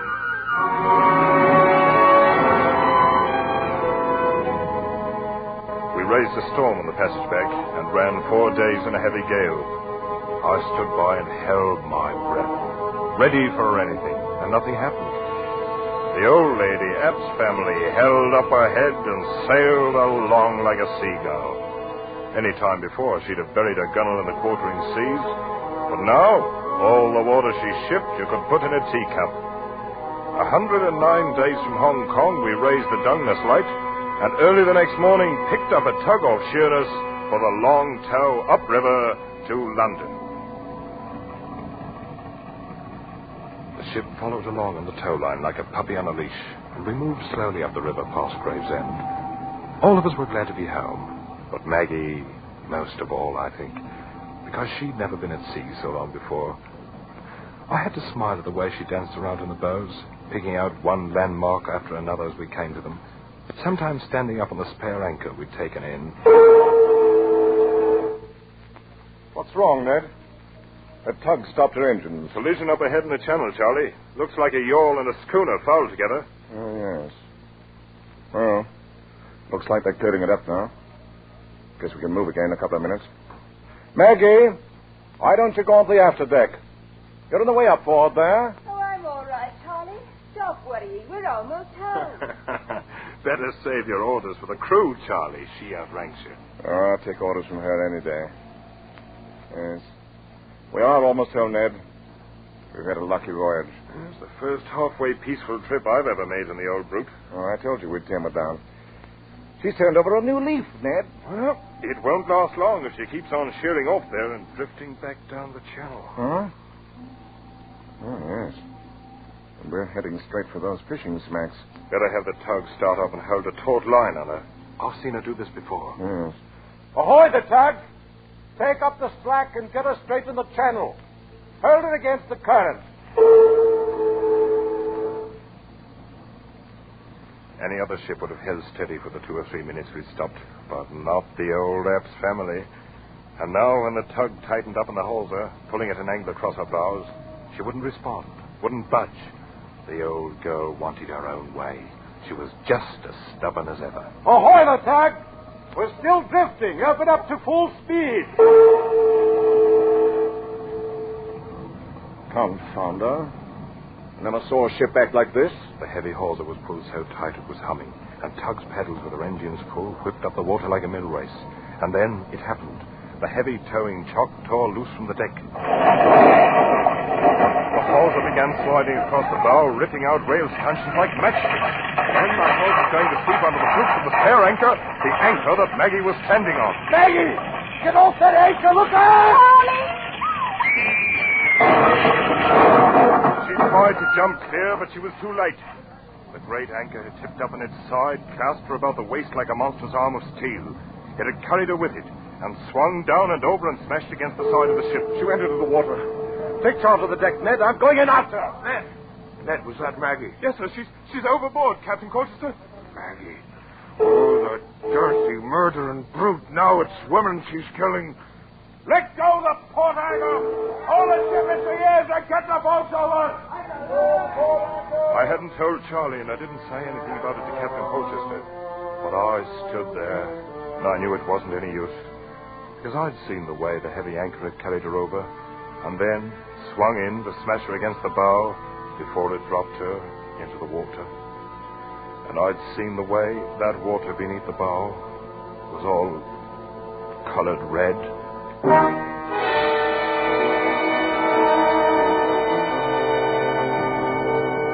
They found her at late afternoon when the tide turned, and she floated clear of one of the mooring buoys. And the next morning, we tied up in the London docks. The men had been happy at coming into their home port, but now they remembered how she'd been happy too, their own darling. I'd never before seen a crew leave a ship so quietly, and some of them, when they reached the wharf, turned back and cursed her under their breath.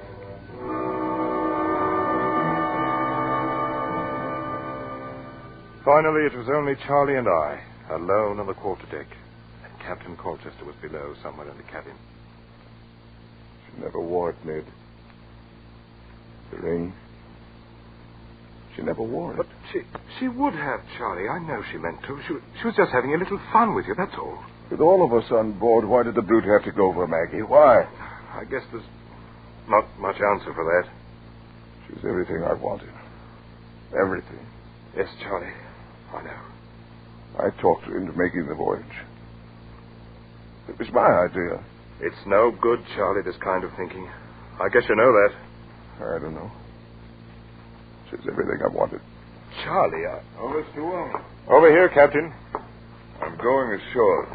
The shipkeepers come aboard now. The two of you are free to go whenever you like. Thanks, sir. Charlie, nothing.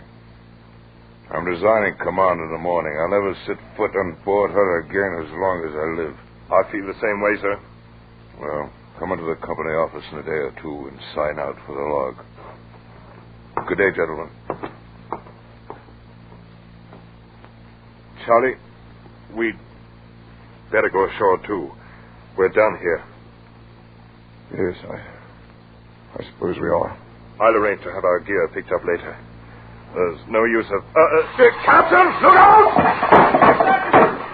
Missed him! But yardarm off the mainmast. Fell right behind him. Ah, you missed me, you murdering brute! And that was your last chance, go! Ned, that yard was made fast to Dungeness. And now it falls out of the tops with the ship lying still at the wharf. Yes, Charlie. Come on, let's go ashore. Wasn't the devil satisfied for one trip? Is there no way of stopping her? How many more does she want to kill? Charlie? Oh, Ned. Ned, take me home.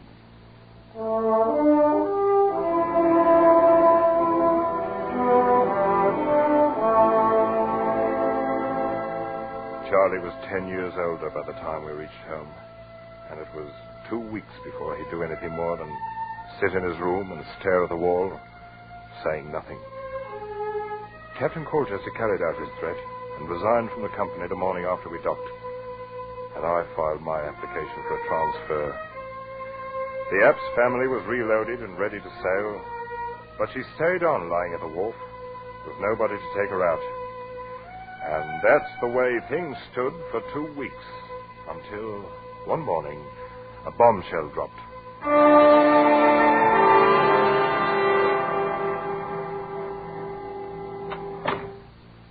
Hello, Ned. Charlie, I wondered where you went this morning. And I left the house early. How do you feel? Fine. Ned, Mr. Epps tells me you've applied for a transfer. Another ship. Well, yes, I did, as a matter of fact. You saw old man Epps? Yes, I stopped in at the office this morning. Ned, it's up to you, of course, but I hope you'll change your mind. Not a chance. The ship sails tomorrow morning. Oh, so they finally found somebody crazy enough to take her out? Yes, they did. Me. You?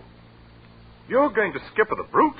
That's right, Ned. But I it's thought... a short voyage, North Atlantic run. Be awfully glad to have you along. Somebody I could depend on if you feel like signing on again. Charlie! Of course, it's up to you. All right, Charlie. I'll sign on again. Be glad to.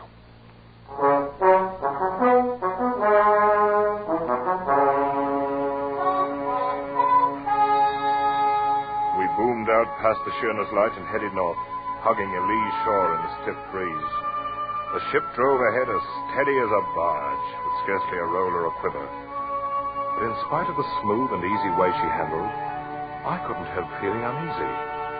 I could sense the black spirit of her brooding somewhere down inside, mocking and taunting us with her bloody memories, and waiting for a new chance.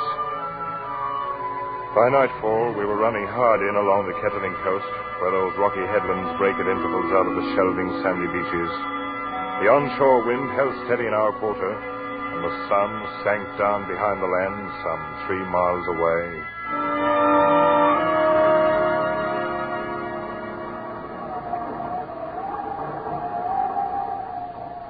wasn't quite full dark yet when Charlie sent for me. I came up to where he was standing alone near the wheel. That's you, Ned. Right, Charlie. Wilson said you wanted to see me. Yes. I did send for you, Ned. Try to steady as she goes, close to the wind. Aye, sir. I've been standing here, thinking about Maggie, Ned. How she scrambled around over the decks, making friends with everybody, having the time of her life. Charlie, you've got to stop it. No, I'm all right. I like to think about her. It's this ship and all the memories around it. It's what I was afraid of. No, it's all right. Ned, I want you to take charge of the crew and give an order. Of course, you'll question the order, but you'll carry it out anyway. Do you understand? What's the order, Charlie? Have all hands prepare to abandon ship. What? But why? There's nothing wrong. Mr. Wilmot, it is not an officer's place to question an order by the captain. Well, there's your turn. Yes, sir. You can give the order now, Mr. Wilmot. Charlie, I can't let you... Very well, Captain. All hands on deck! Stand by the boats! Prepare to abandon ship! All right, helmsman. Find your place in the boats. I'll take over the wheel. Aye, sir. You don't know what you're doing, Charlie. We're in no danger. There's no reason to abandon ship. You're always in danger aboard this black-hearted brute. I'll put on the quarter now. You can get the boats in the water when she yields. Hurry on. Steady! Going on the quarter! Easy on. All right. Now. All hands! Lower boat! We shouldn't have any trouble running ashore to that beach there at the south. Hey, what about you? I'll hold her steady until everybody's clear. You'd better go over the side. Your boat's standing there. Oh, no, not until you do. I'm staying with you, Charlie. Don't be a fool, Ned. I'm doing this alone. No, Charlie, not while I'm here. Mr. Wilmot, you will abandon ship and take charge of the boats in the water, and that's an order. Charlie, I can't... Mr. Wilmot! Very well, Captain. That's the spirit, lad. Learn to obey orders and step lively. You'll be a seaman yet. Good luck, Ned. Thanks, Charlie. Stand by for you in the boat. Of course, lad. Bye. Bye. I slipped over the gunwale and dropped down into the boat that trailed alongside on a line from the rail. I'd hardly hit the bottom when the line slackened. I knew Charlie had cut us loose from the ship. He was alone on an hour, alone in the night sea, with a black brute.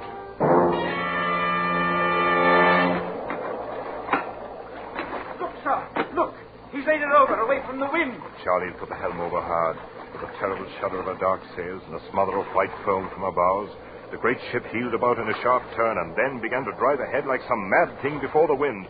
Straight before the wind and straight toward the shore. Look, sir, the rocks on the headland. She's going to smash herself. Faster and faster she plunged ahead through the weltering seas, faster and faster on the back of the gale, while the black-hearted spirit of her screamed in the ratlines. Look, sir, the rocks. What in the name of heaven is he going to do? And now, for one long instant, she hung poised at the top of a plunge and then drove smashing downward onto the rocks.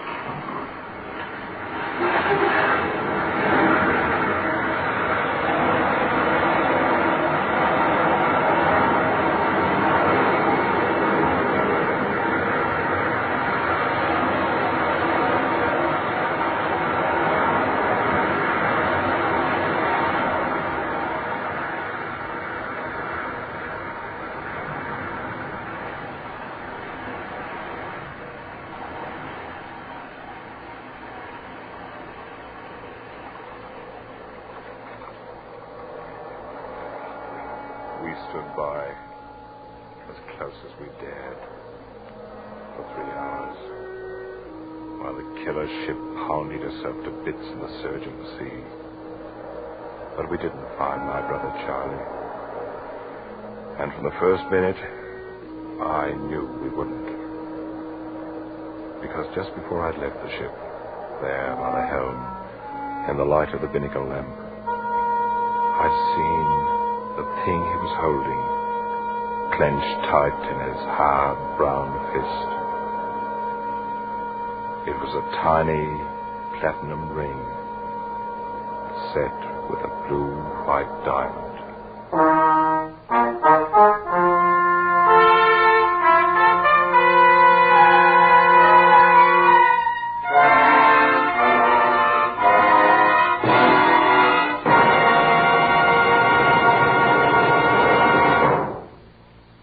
Escape is produced and directed by Norman MacDonald, and tonight brought you The Brute by Joseph Conrad, adapted for radio by Les Crutchfield, featuring Dan O'Herlihy as Ned Wilmot and Eric Rolfe as Charlie Wilmot, with Nina Cowden as Maggie, Jeff Corey as Captain Colchester, Wilms Herbert as German, and Parley Bear as the father. Music is conceived and conducted by Wilbur Hatch. Next week. You are far into the remote hill country of Afghan. Caught in an ambush by the fierce Paphan tribes.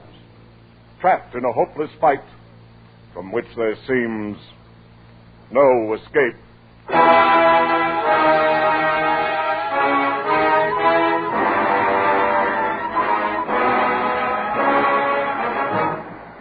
Next week, we escape with Rudyard Kipling's gripping story, The Drums of the Fore and Aft.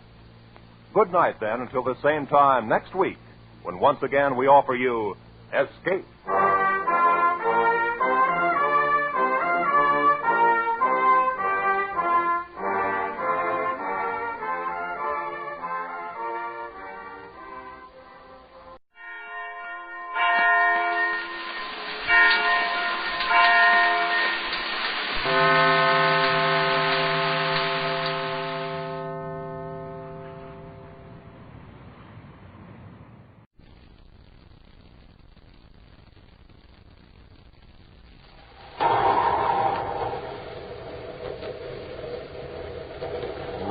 And wheat checks, the bite-sized cereals in the red and white checkerboard packages present Space Patrol! High adventure in the wild, vast reaches of space. Missions of daring in the name of interplanetary justice. Travel into the future with Buzz Corey, Commander-in-Chief of the Space Patrol!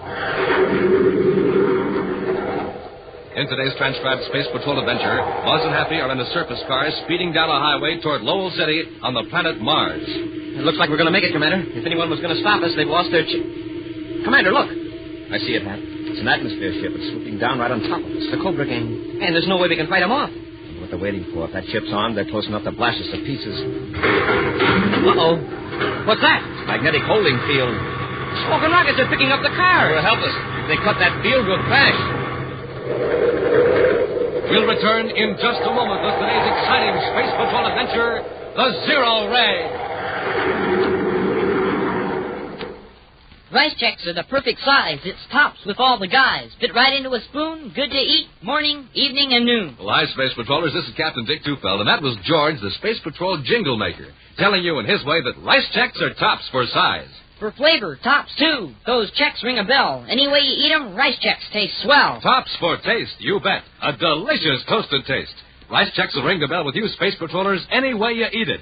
With a good breakfast or out of the box for a snack, eat rice checks, gang, for a quick comeback. A quick comeback or a quick go-ahead. You get it after a nourishing breakfast with rice checks.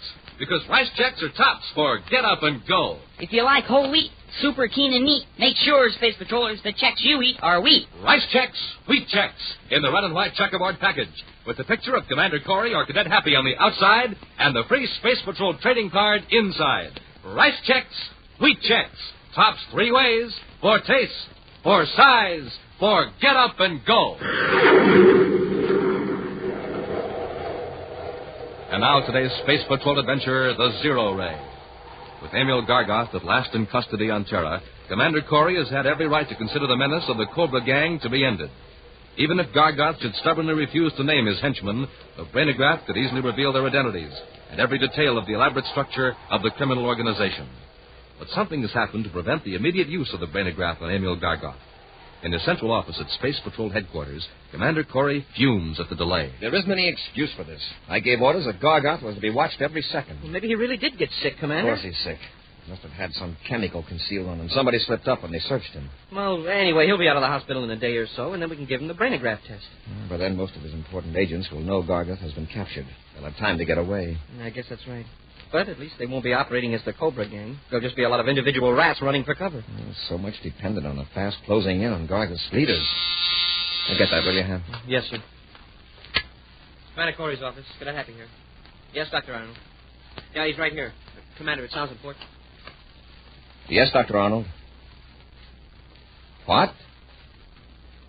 But I posted a guard. I'll be right over. We've got to get over to the Terra Hospital right away. Gargeth has escaped. A few moments later, in the office of the superintendent of the Terra Hospital, Buzz and Happy listened to a greatly distressed Dr. Arnold. Before you question your guards, Commander, I want to accept full responsibility. Emil Gargeth was admitted here as a criminal and as hospital superintendent. Just a minute, Dr. Arnold. The matter of responsibility for Gargeth's escape is secondary right now. I want to find out where he is and how he got away. I'm sorry I can't tell you that, Commander. There was so much confusion at the time. All right, Doctor. Happy. Yes, sir? Bring those 2 guards in here. I'll find out why they left their posts at the door of Gargeth's room. I can tell you that, Commander. Now, hold it, Ham. All right, Doctor. They left their posts to move some patients that were completely helpless. Patients that I thought were in grave danger. Danger from what? Fire, explosion, I don't know. Things were in a turmoil here for a while. What do you mean, fire and explosion? Everything went crazy all of a sudden. From all over the hospital, patients were complaining that their rooms were too warm. The heating system was out of control. Then we discovered the water pipes were frozen. Frozen? Here on Terra? That's right. It's as though the electronic brain that controls our temperature systems had gone mad. Patients, nurses, even some of the doctors were panic-stricken. You say the temperature controls went mad. What caused it? I don't know. But I didn't want helpless patients to be hurt in a fire or explosion or whatever was threatening. I gave an order to my staff to evacuate the bedridden patients, and your Space Patrol guards elected to help. During the confusion, Gargeth disappeared. I have jurisdiction over this hospital, Commander. I declared an emergency. Your guards acted accordingly. I hope you won't be too hard on them. Technically, they deserted their posts, but I think under the circumstances I would have done the same. As it looks to me, Gargeth took advantage of an accidental situation, or his gang engineered the whole thing. I don't see how that could be. The hospital heating and refrigeration systems are automatic and virtually foolproof. After I talk to those guards, suppose we make a complete check. Happy, call those men in here.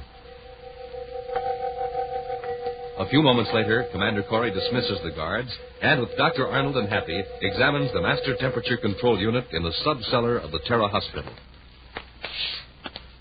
This graph on the control unit tells a story, Commander. Up to 1,400 hours, everything was normal, almost a straight line. Yeah. And the heating chart swoops up to 140 degrees. To freeze the water system and raise the room temperature to the degree we experienced a while ago, well, the whole central regulating system would have to be out of adjustment. And as you see now, everything's normal. Yes. Doctor, what's that device over there in the corner? Oh, frankly, I don't know. I never saw it before. Let's have a look at it. Judging by the handles on it, it was meant to be portable. It isn't very heavy, sir. Well, Dr. Arnold doesn't know what it is, and it doesn't resemble anything I'm familiar with. Me either, Commander.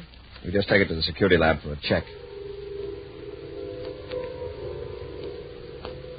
In the rear-view scope of a private space cruiser, the bright circle that is Terra grows smaller and smaller. 2 men watch it intently, moment after moment, without speaking. Then, with a sigh of relief, the larger of the 2 men turns to his companion. The screen's clear, Razzler. If anyone was after us, we'd have spotted them by now. Yeah, I guess we made it, Mr. Gargeth. I'd like to know what's going on back at that hospital. I'll bet Corey's tearing the place apart. Yeah, but what if he found a zero ray? Well, what if he has? Does that mean he can trace it to you? Well, does it? No, of course not. At least not right away. Wait a minute. Do you mean there's a slight chance that the zero ray can be traced to you? Now, look, Mr. Gargeth, didn't I take a big chance getting you out of the hospital? Would I be hiding you out at my place at Meteor Lake if I thought the Space Patrol would reach out and grab me? It's my policy to trust nobody. You may be sincere, Ransler, but you're not infallible. Your cabin at Meteor Lake will do for the time being. Yes, sir. When we reach Venus, I'll check with my agents for a safer hideout. Back in his office at Space Patrol headquarters, Commander Corey examines a stack of diagrams and documents. From time to time, he pulls one aside and places it in a separate file. Buzz looks up as Happy enters. Here's the Space Control Operations Report, Commander. Okay. Incidentally, it didn't take long for the lab to find out what that gadget was for. The one we found at the hospital? Mm-hmm. It's a practical application of the Volkovsky principle. Oh, it is? Well, what's the Volkovsky principle, Commander? Well, as you know, heat is the result of rapid movement of molecules, either in a gas, liquid, or solid. Yes, sir. Some time ago, a scientist named Volkovsky advanced the theory that extremely low temperatures might be produced by an electromagnetic force that slowed down molecular vibration. And this thing we picked up at the hospital does that? Yes, Happy.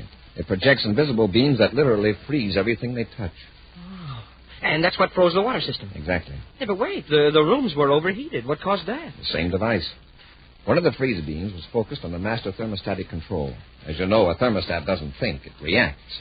When it contracts from cold, it turns on the heat, trying to restore normal adjustment and equilibrium. Oh, and this gadget fooled it. Yes, when the central thermostat registered cold, the system kept pouring out heat. Wow. Fortunately, the device producing the freeze beam shut itself off before any real damage occurred. Except that Gargoth escaped. Yes. But Major Robertson found out something very interesting, Happy. He made a check through our records of everyone submitting designs pertaining to the Volkovsky principle. He found this. It's too complicated for me, sir. It's a preliminary application for a patent, presented 5 years ago by 3 electronics engineers here on Terra. The government board of analysts pointed out some defects, and everybody lost interest. Well, there weren't any defects in that model we found at the hospital. Those 3 inventors must have corrected their mistakes. No, Happy, they lost interest. The man who drew up their designs seems to have continued independently. The designs were drawn up by Ulrich Renzler. See, his name is on this drawing. Mm-hmm. Robbie's positive that the physical work done on the freeze beam device is that of Ulrich Renzler. It matches that of the models of other types of inventions submitted for inspection. Oh, then Renzler is working with the Cobra gang. Either that or the Cobra gang stole the model from Renzler and planted it in the hospital. Renzler. Hey, wait a minute. That operations report I just handed you. Could I see it a moment, sir? Here it is, huh?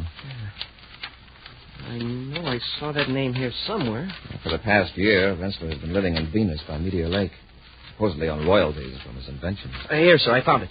This ship that blasted off at 1432, private cruiser VP-738. It's registered to Ulrich Renzler. I'll alert Venus Space Patrol, then we'll blast off of Venus and see if anything's going on at Meteor Lake.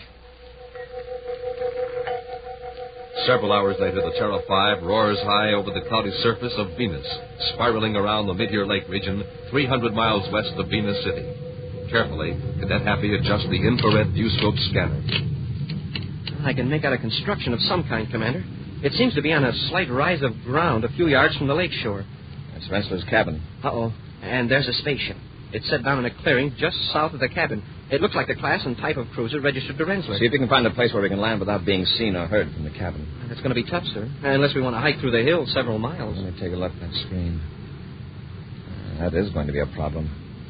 The lake would act like a sounding board if we came in close. Yeah, and the valley would echo our rockets. Now, wait. At the north end of the lake, there's an inlet. Sort of like a pointing finger. Yes, sir. That inlet is shielded from the cabin side of the lake by this curved ridge. A low gliding approach from the north might do the trick. You'd have to land on the other side of the inlet, but that ridge might dampen the sound. Yeah. Still means a hike nearly halfway around the lake. We stand a good chance of surprising Renzler and Gargoth. Inside the comfortable cabin, Ulrich Renzler gazes out through the window, out across the lake. Smiling, he turns to his companion. Beautiful, isn't it, Mr. Gargoth? That's the 3rd time you've said that. Look, show me where your space phone is. I want to make arrangements to get out of here. Just as you wish. But you're just as safe here as any place. I'm sure I heard a spaceship a while ago. It's nothing to worry about. Possibly one flew over the valley several miles north of the lake, and the sound rumbled down. No one could get close to the cabin without our seeing them. And believe me, we could hold off an army. Yes? How? The same device I used to throw the hospital temperature control system out of order. The zero ray. You mean that's a weapon? Yeah. It's got an effective range of 1,000 yards. Turn it on any living thing for 10 seconds, and it will freeze it solid. Look, I'll show you. What are you going to do? Just watch. I'll turn it on. Better stand over there out of the way. Now, that's it. Now, you see those leaves fluttering in the breeze? Keep your eye on them. They've stopped moving. That's right. The smaller the object, the quicker it works. The zero ray slows the dents of any electrons down almost to a stop. Wait. Look over there. Those bushes by the edge of the lake. Something moved. Yeah, it's probably a deer. There are a lot of them in this. That's no deer. It's a man. He's gone now, but I saw his Space Patrol uniform. Don't worry, Mr. Gargard. This will take care of him nicely. But he's out of sight. That doesn't matter. A few sweeps of the zero ray across that clump of brush, and every living thing there will be frozen solid. We'll return to Space Patrol in just a moment. This is Dick Tufeld in Los Angeles reporting on the famous jet plane assigned to the vital Air Force mission of defending America's homeland, Lockheed's F-94C Starflyer. In a moment, we'll hear from Tony LaVere, the well-known record-breaking test pilot on the Starflyer. Within seconds after warning, this radar-controlled interceptor can be off the ground and streaking to 45,000 feet or higher. Packing 48 rockets, it can fly and fight in sunshine or darkness at speeds of more than 600 miles an hour. Now, Tony LaVere tape recorded this morning at a California air base.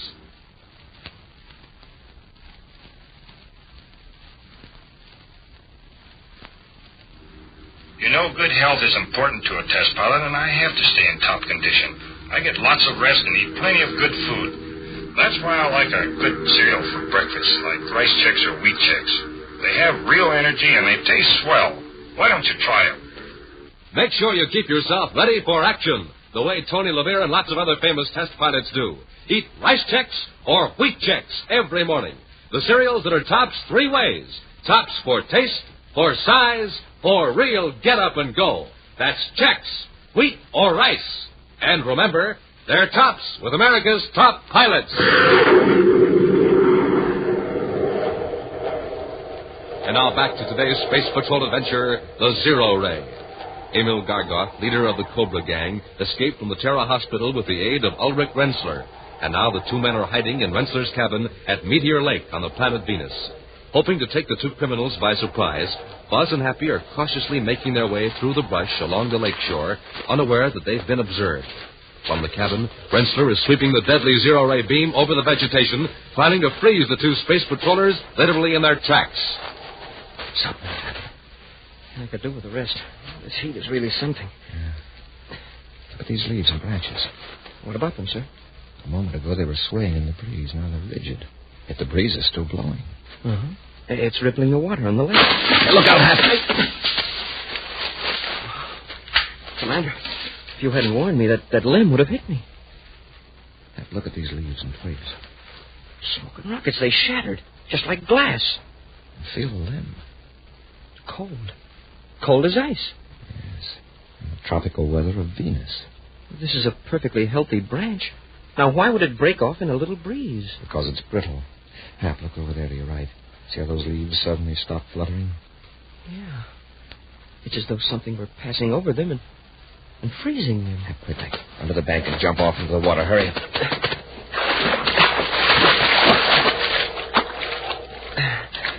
Wow. I'm glad we jumped instead of dived. The water isn't even up to our hips. Rensler and Gargoth have one of those freeze beam machines at the cabin. Then they've seen us. Probably. They aren't sure exactly where we are. They wouldn't be swinging the beam around like that. I hope that bank is high enough to shield us. It is. The beam is right over our heads now. How can you tell? That branch just above us suddenly stopped moving. Well, look, sir. The tree on the left is still moving. Yeah. Must have shut off the freeze beam. They figure they finished us, huh? We'll keep to the water and work around past the cabin, and maybe we can surprise them.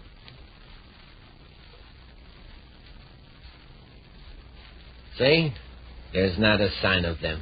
They're somewhere in that brush, rigid as statues. Let's go and find them. No. We're getting out of here right now. What for? Nobody will bother us now. Are you crazy? How do we know that a whole fleet of Space Patrol ships won't be landing here any minute? Yeah, maybe you're right. But I still don't think Mars is such a good place. You operated from there for a while. I operated from Lowell City. This place I've got in mind is a way off from everything. Yeah, you showed me on the map. All right, Mr. Gargon, I'll load the zero-ray equipment in the ship. So leave it here. I don't want to take time to bother with it. Let's get out of here while we've got a chance.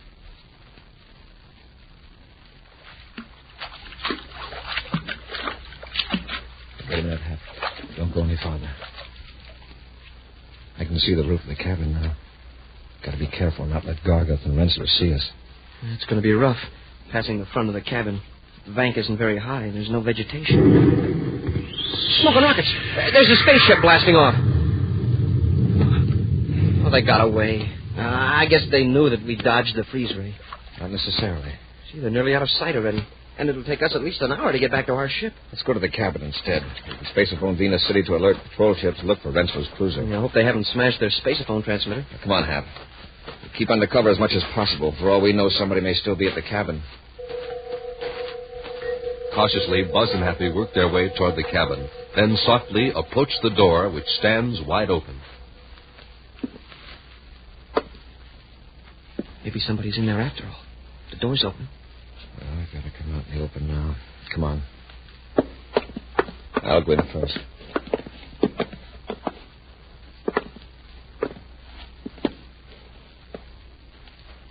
It's deserted, all right.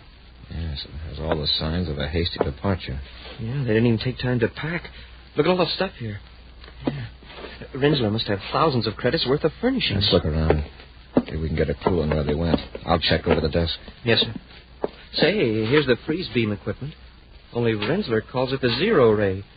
Zero Ray Model X1, it says here on the panel. Uh-huh. Several notebooks here. I'll take them along to study later. Commander, here's some numbers scribbled down. By the looks of them, they may be spaceophone frequencies. Let me see. Uh-huh. And here's some maps, astrogation charts, and sectional maps of some of the planets. Let me see those maps.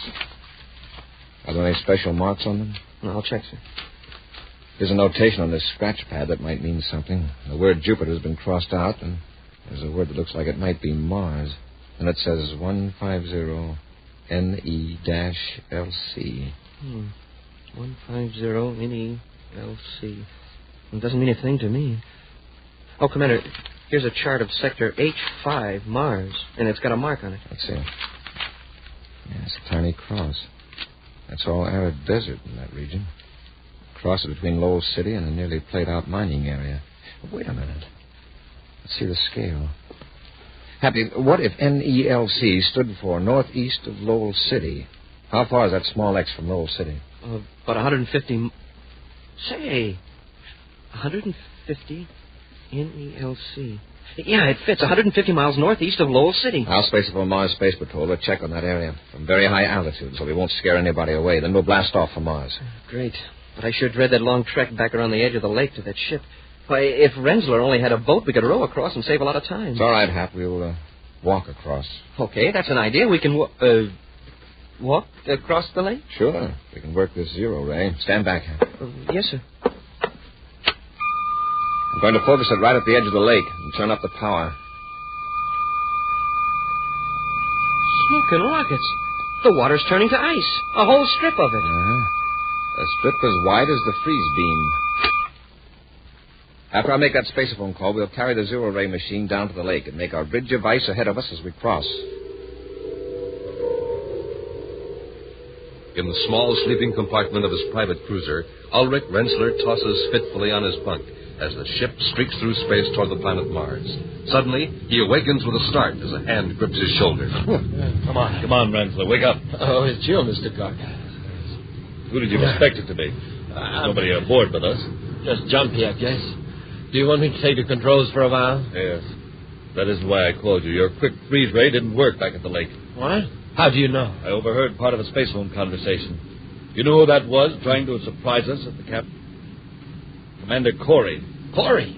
We not only missed him, but he's wise to our plan. He knows we're going to the desert outside of Lowell City. No. How could he possibly know about that? All right, don't get excited. I've got a plan worked out so we can finish Corey for good. Wait, Mr. Garga. Let's leave Corey alone. It's foolproof, Rensler. Corey's going to search the desert in a surface car. He figures he can pass for somebody connected with one of those mining outfits in that area. Yeah. We'll switch to an atmosphere ship at Hubble Settlement on the other side of Mars. Then we'll take care of Corey. With Lowell City far behind them, Buzz and Appy roar over the Martian desert highway in a sand-scarred surface car. From their rough work clothes, they appear to be a couple of mining engineers on their way to one of the lonely quarries or mines on the Martian wastelands.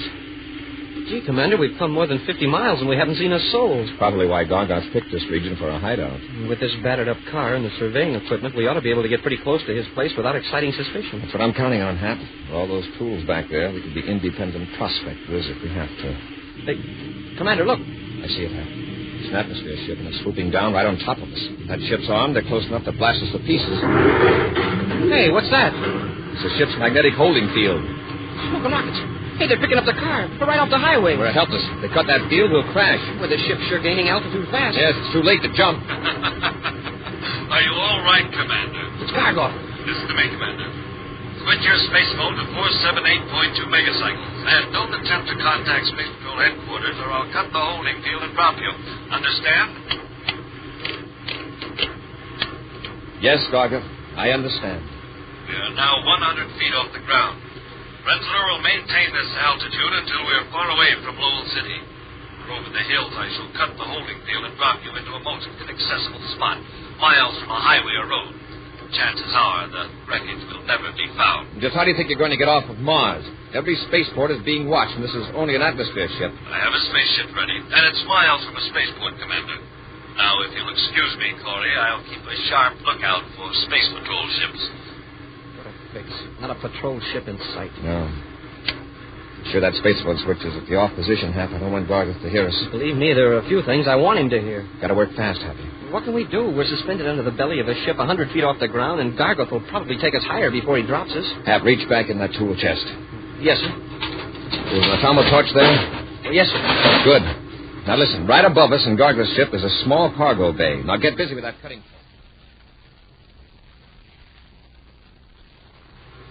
There's no other ship in sight, Mr. Gargoth. Good, and we're 250 feet altitude. That ought to make it nice and permanent. All right, Rensler. Cut the holding field. There they go. I'll bank the ship so we can watch that surface car crash. Boom! Some smash, eh, Mr. Gargoth? Well, that takes care of Corey and his cadet. It sure does. There's no doubt about it this time. We really...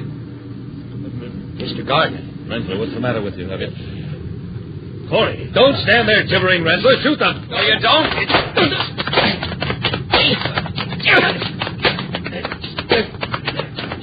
Hey, Commander, the controls. Gargoth's trying to crash us. We're driving straight for a hill. Hold Rensler, Hap. Okay, Gargoth, I'll take over.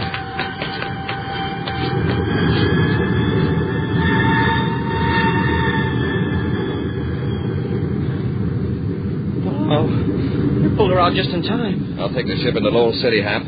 This time we'll make sure Gargoth doesn't pull any tricks and escape. No, sir. He won't get a chance to dodge the brainograph test by going to the hospital either. Yeah, Gargoth, you're going to the brainograph with a clear head if I have to knock you cold. An action preview of next week's exciting Space Patrol adventure in just a moment. Space Patrollers, you all know what sound effects are. You hear them all the time on your radios. But listen to these musical sound effects and see if you can guess what we're doing with Rice Checks and Wheat Checks. Yep, Space Patrollers, there's a big bowl filling up with Rice Checks or Wheat Checks. Man, oh man, it even sounds delicious. And it tastes even better. Those triple oven-toasted biscuits are tops for taste. Now we're pouring on the cream. Listen, you can almost hear those crisp, crunchy checks filling up with that cream. And then for the first bite, wow, what a bite! Size just right. Because checks are made in that modern bite-size design, makes them tops for size.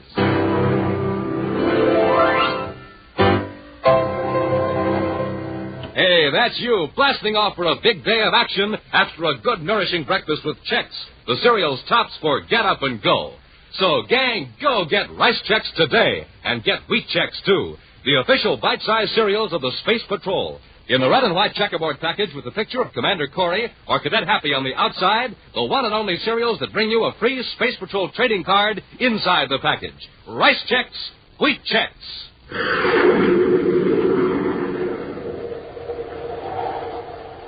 Now, a preview of next week's exciting Space Patrol adventure.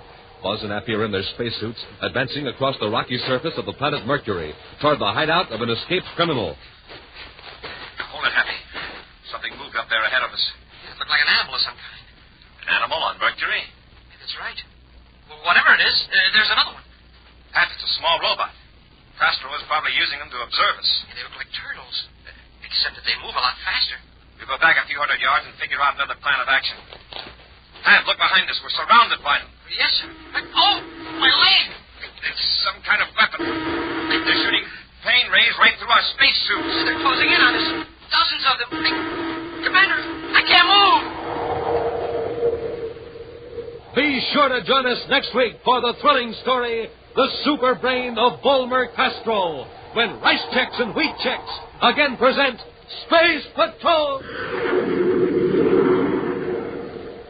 Space Patrol, created by Mike Moser, starring Ed Kemmer as Commander Corey, and Lynn Osborne as Cadet Happy, was written by Lou Houston, produced and directed by Larry Robertson, executive producer Mike Devery.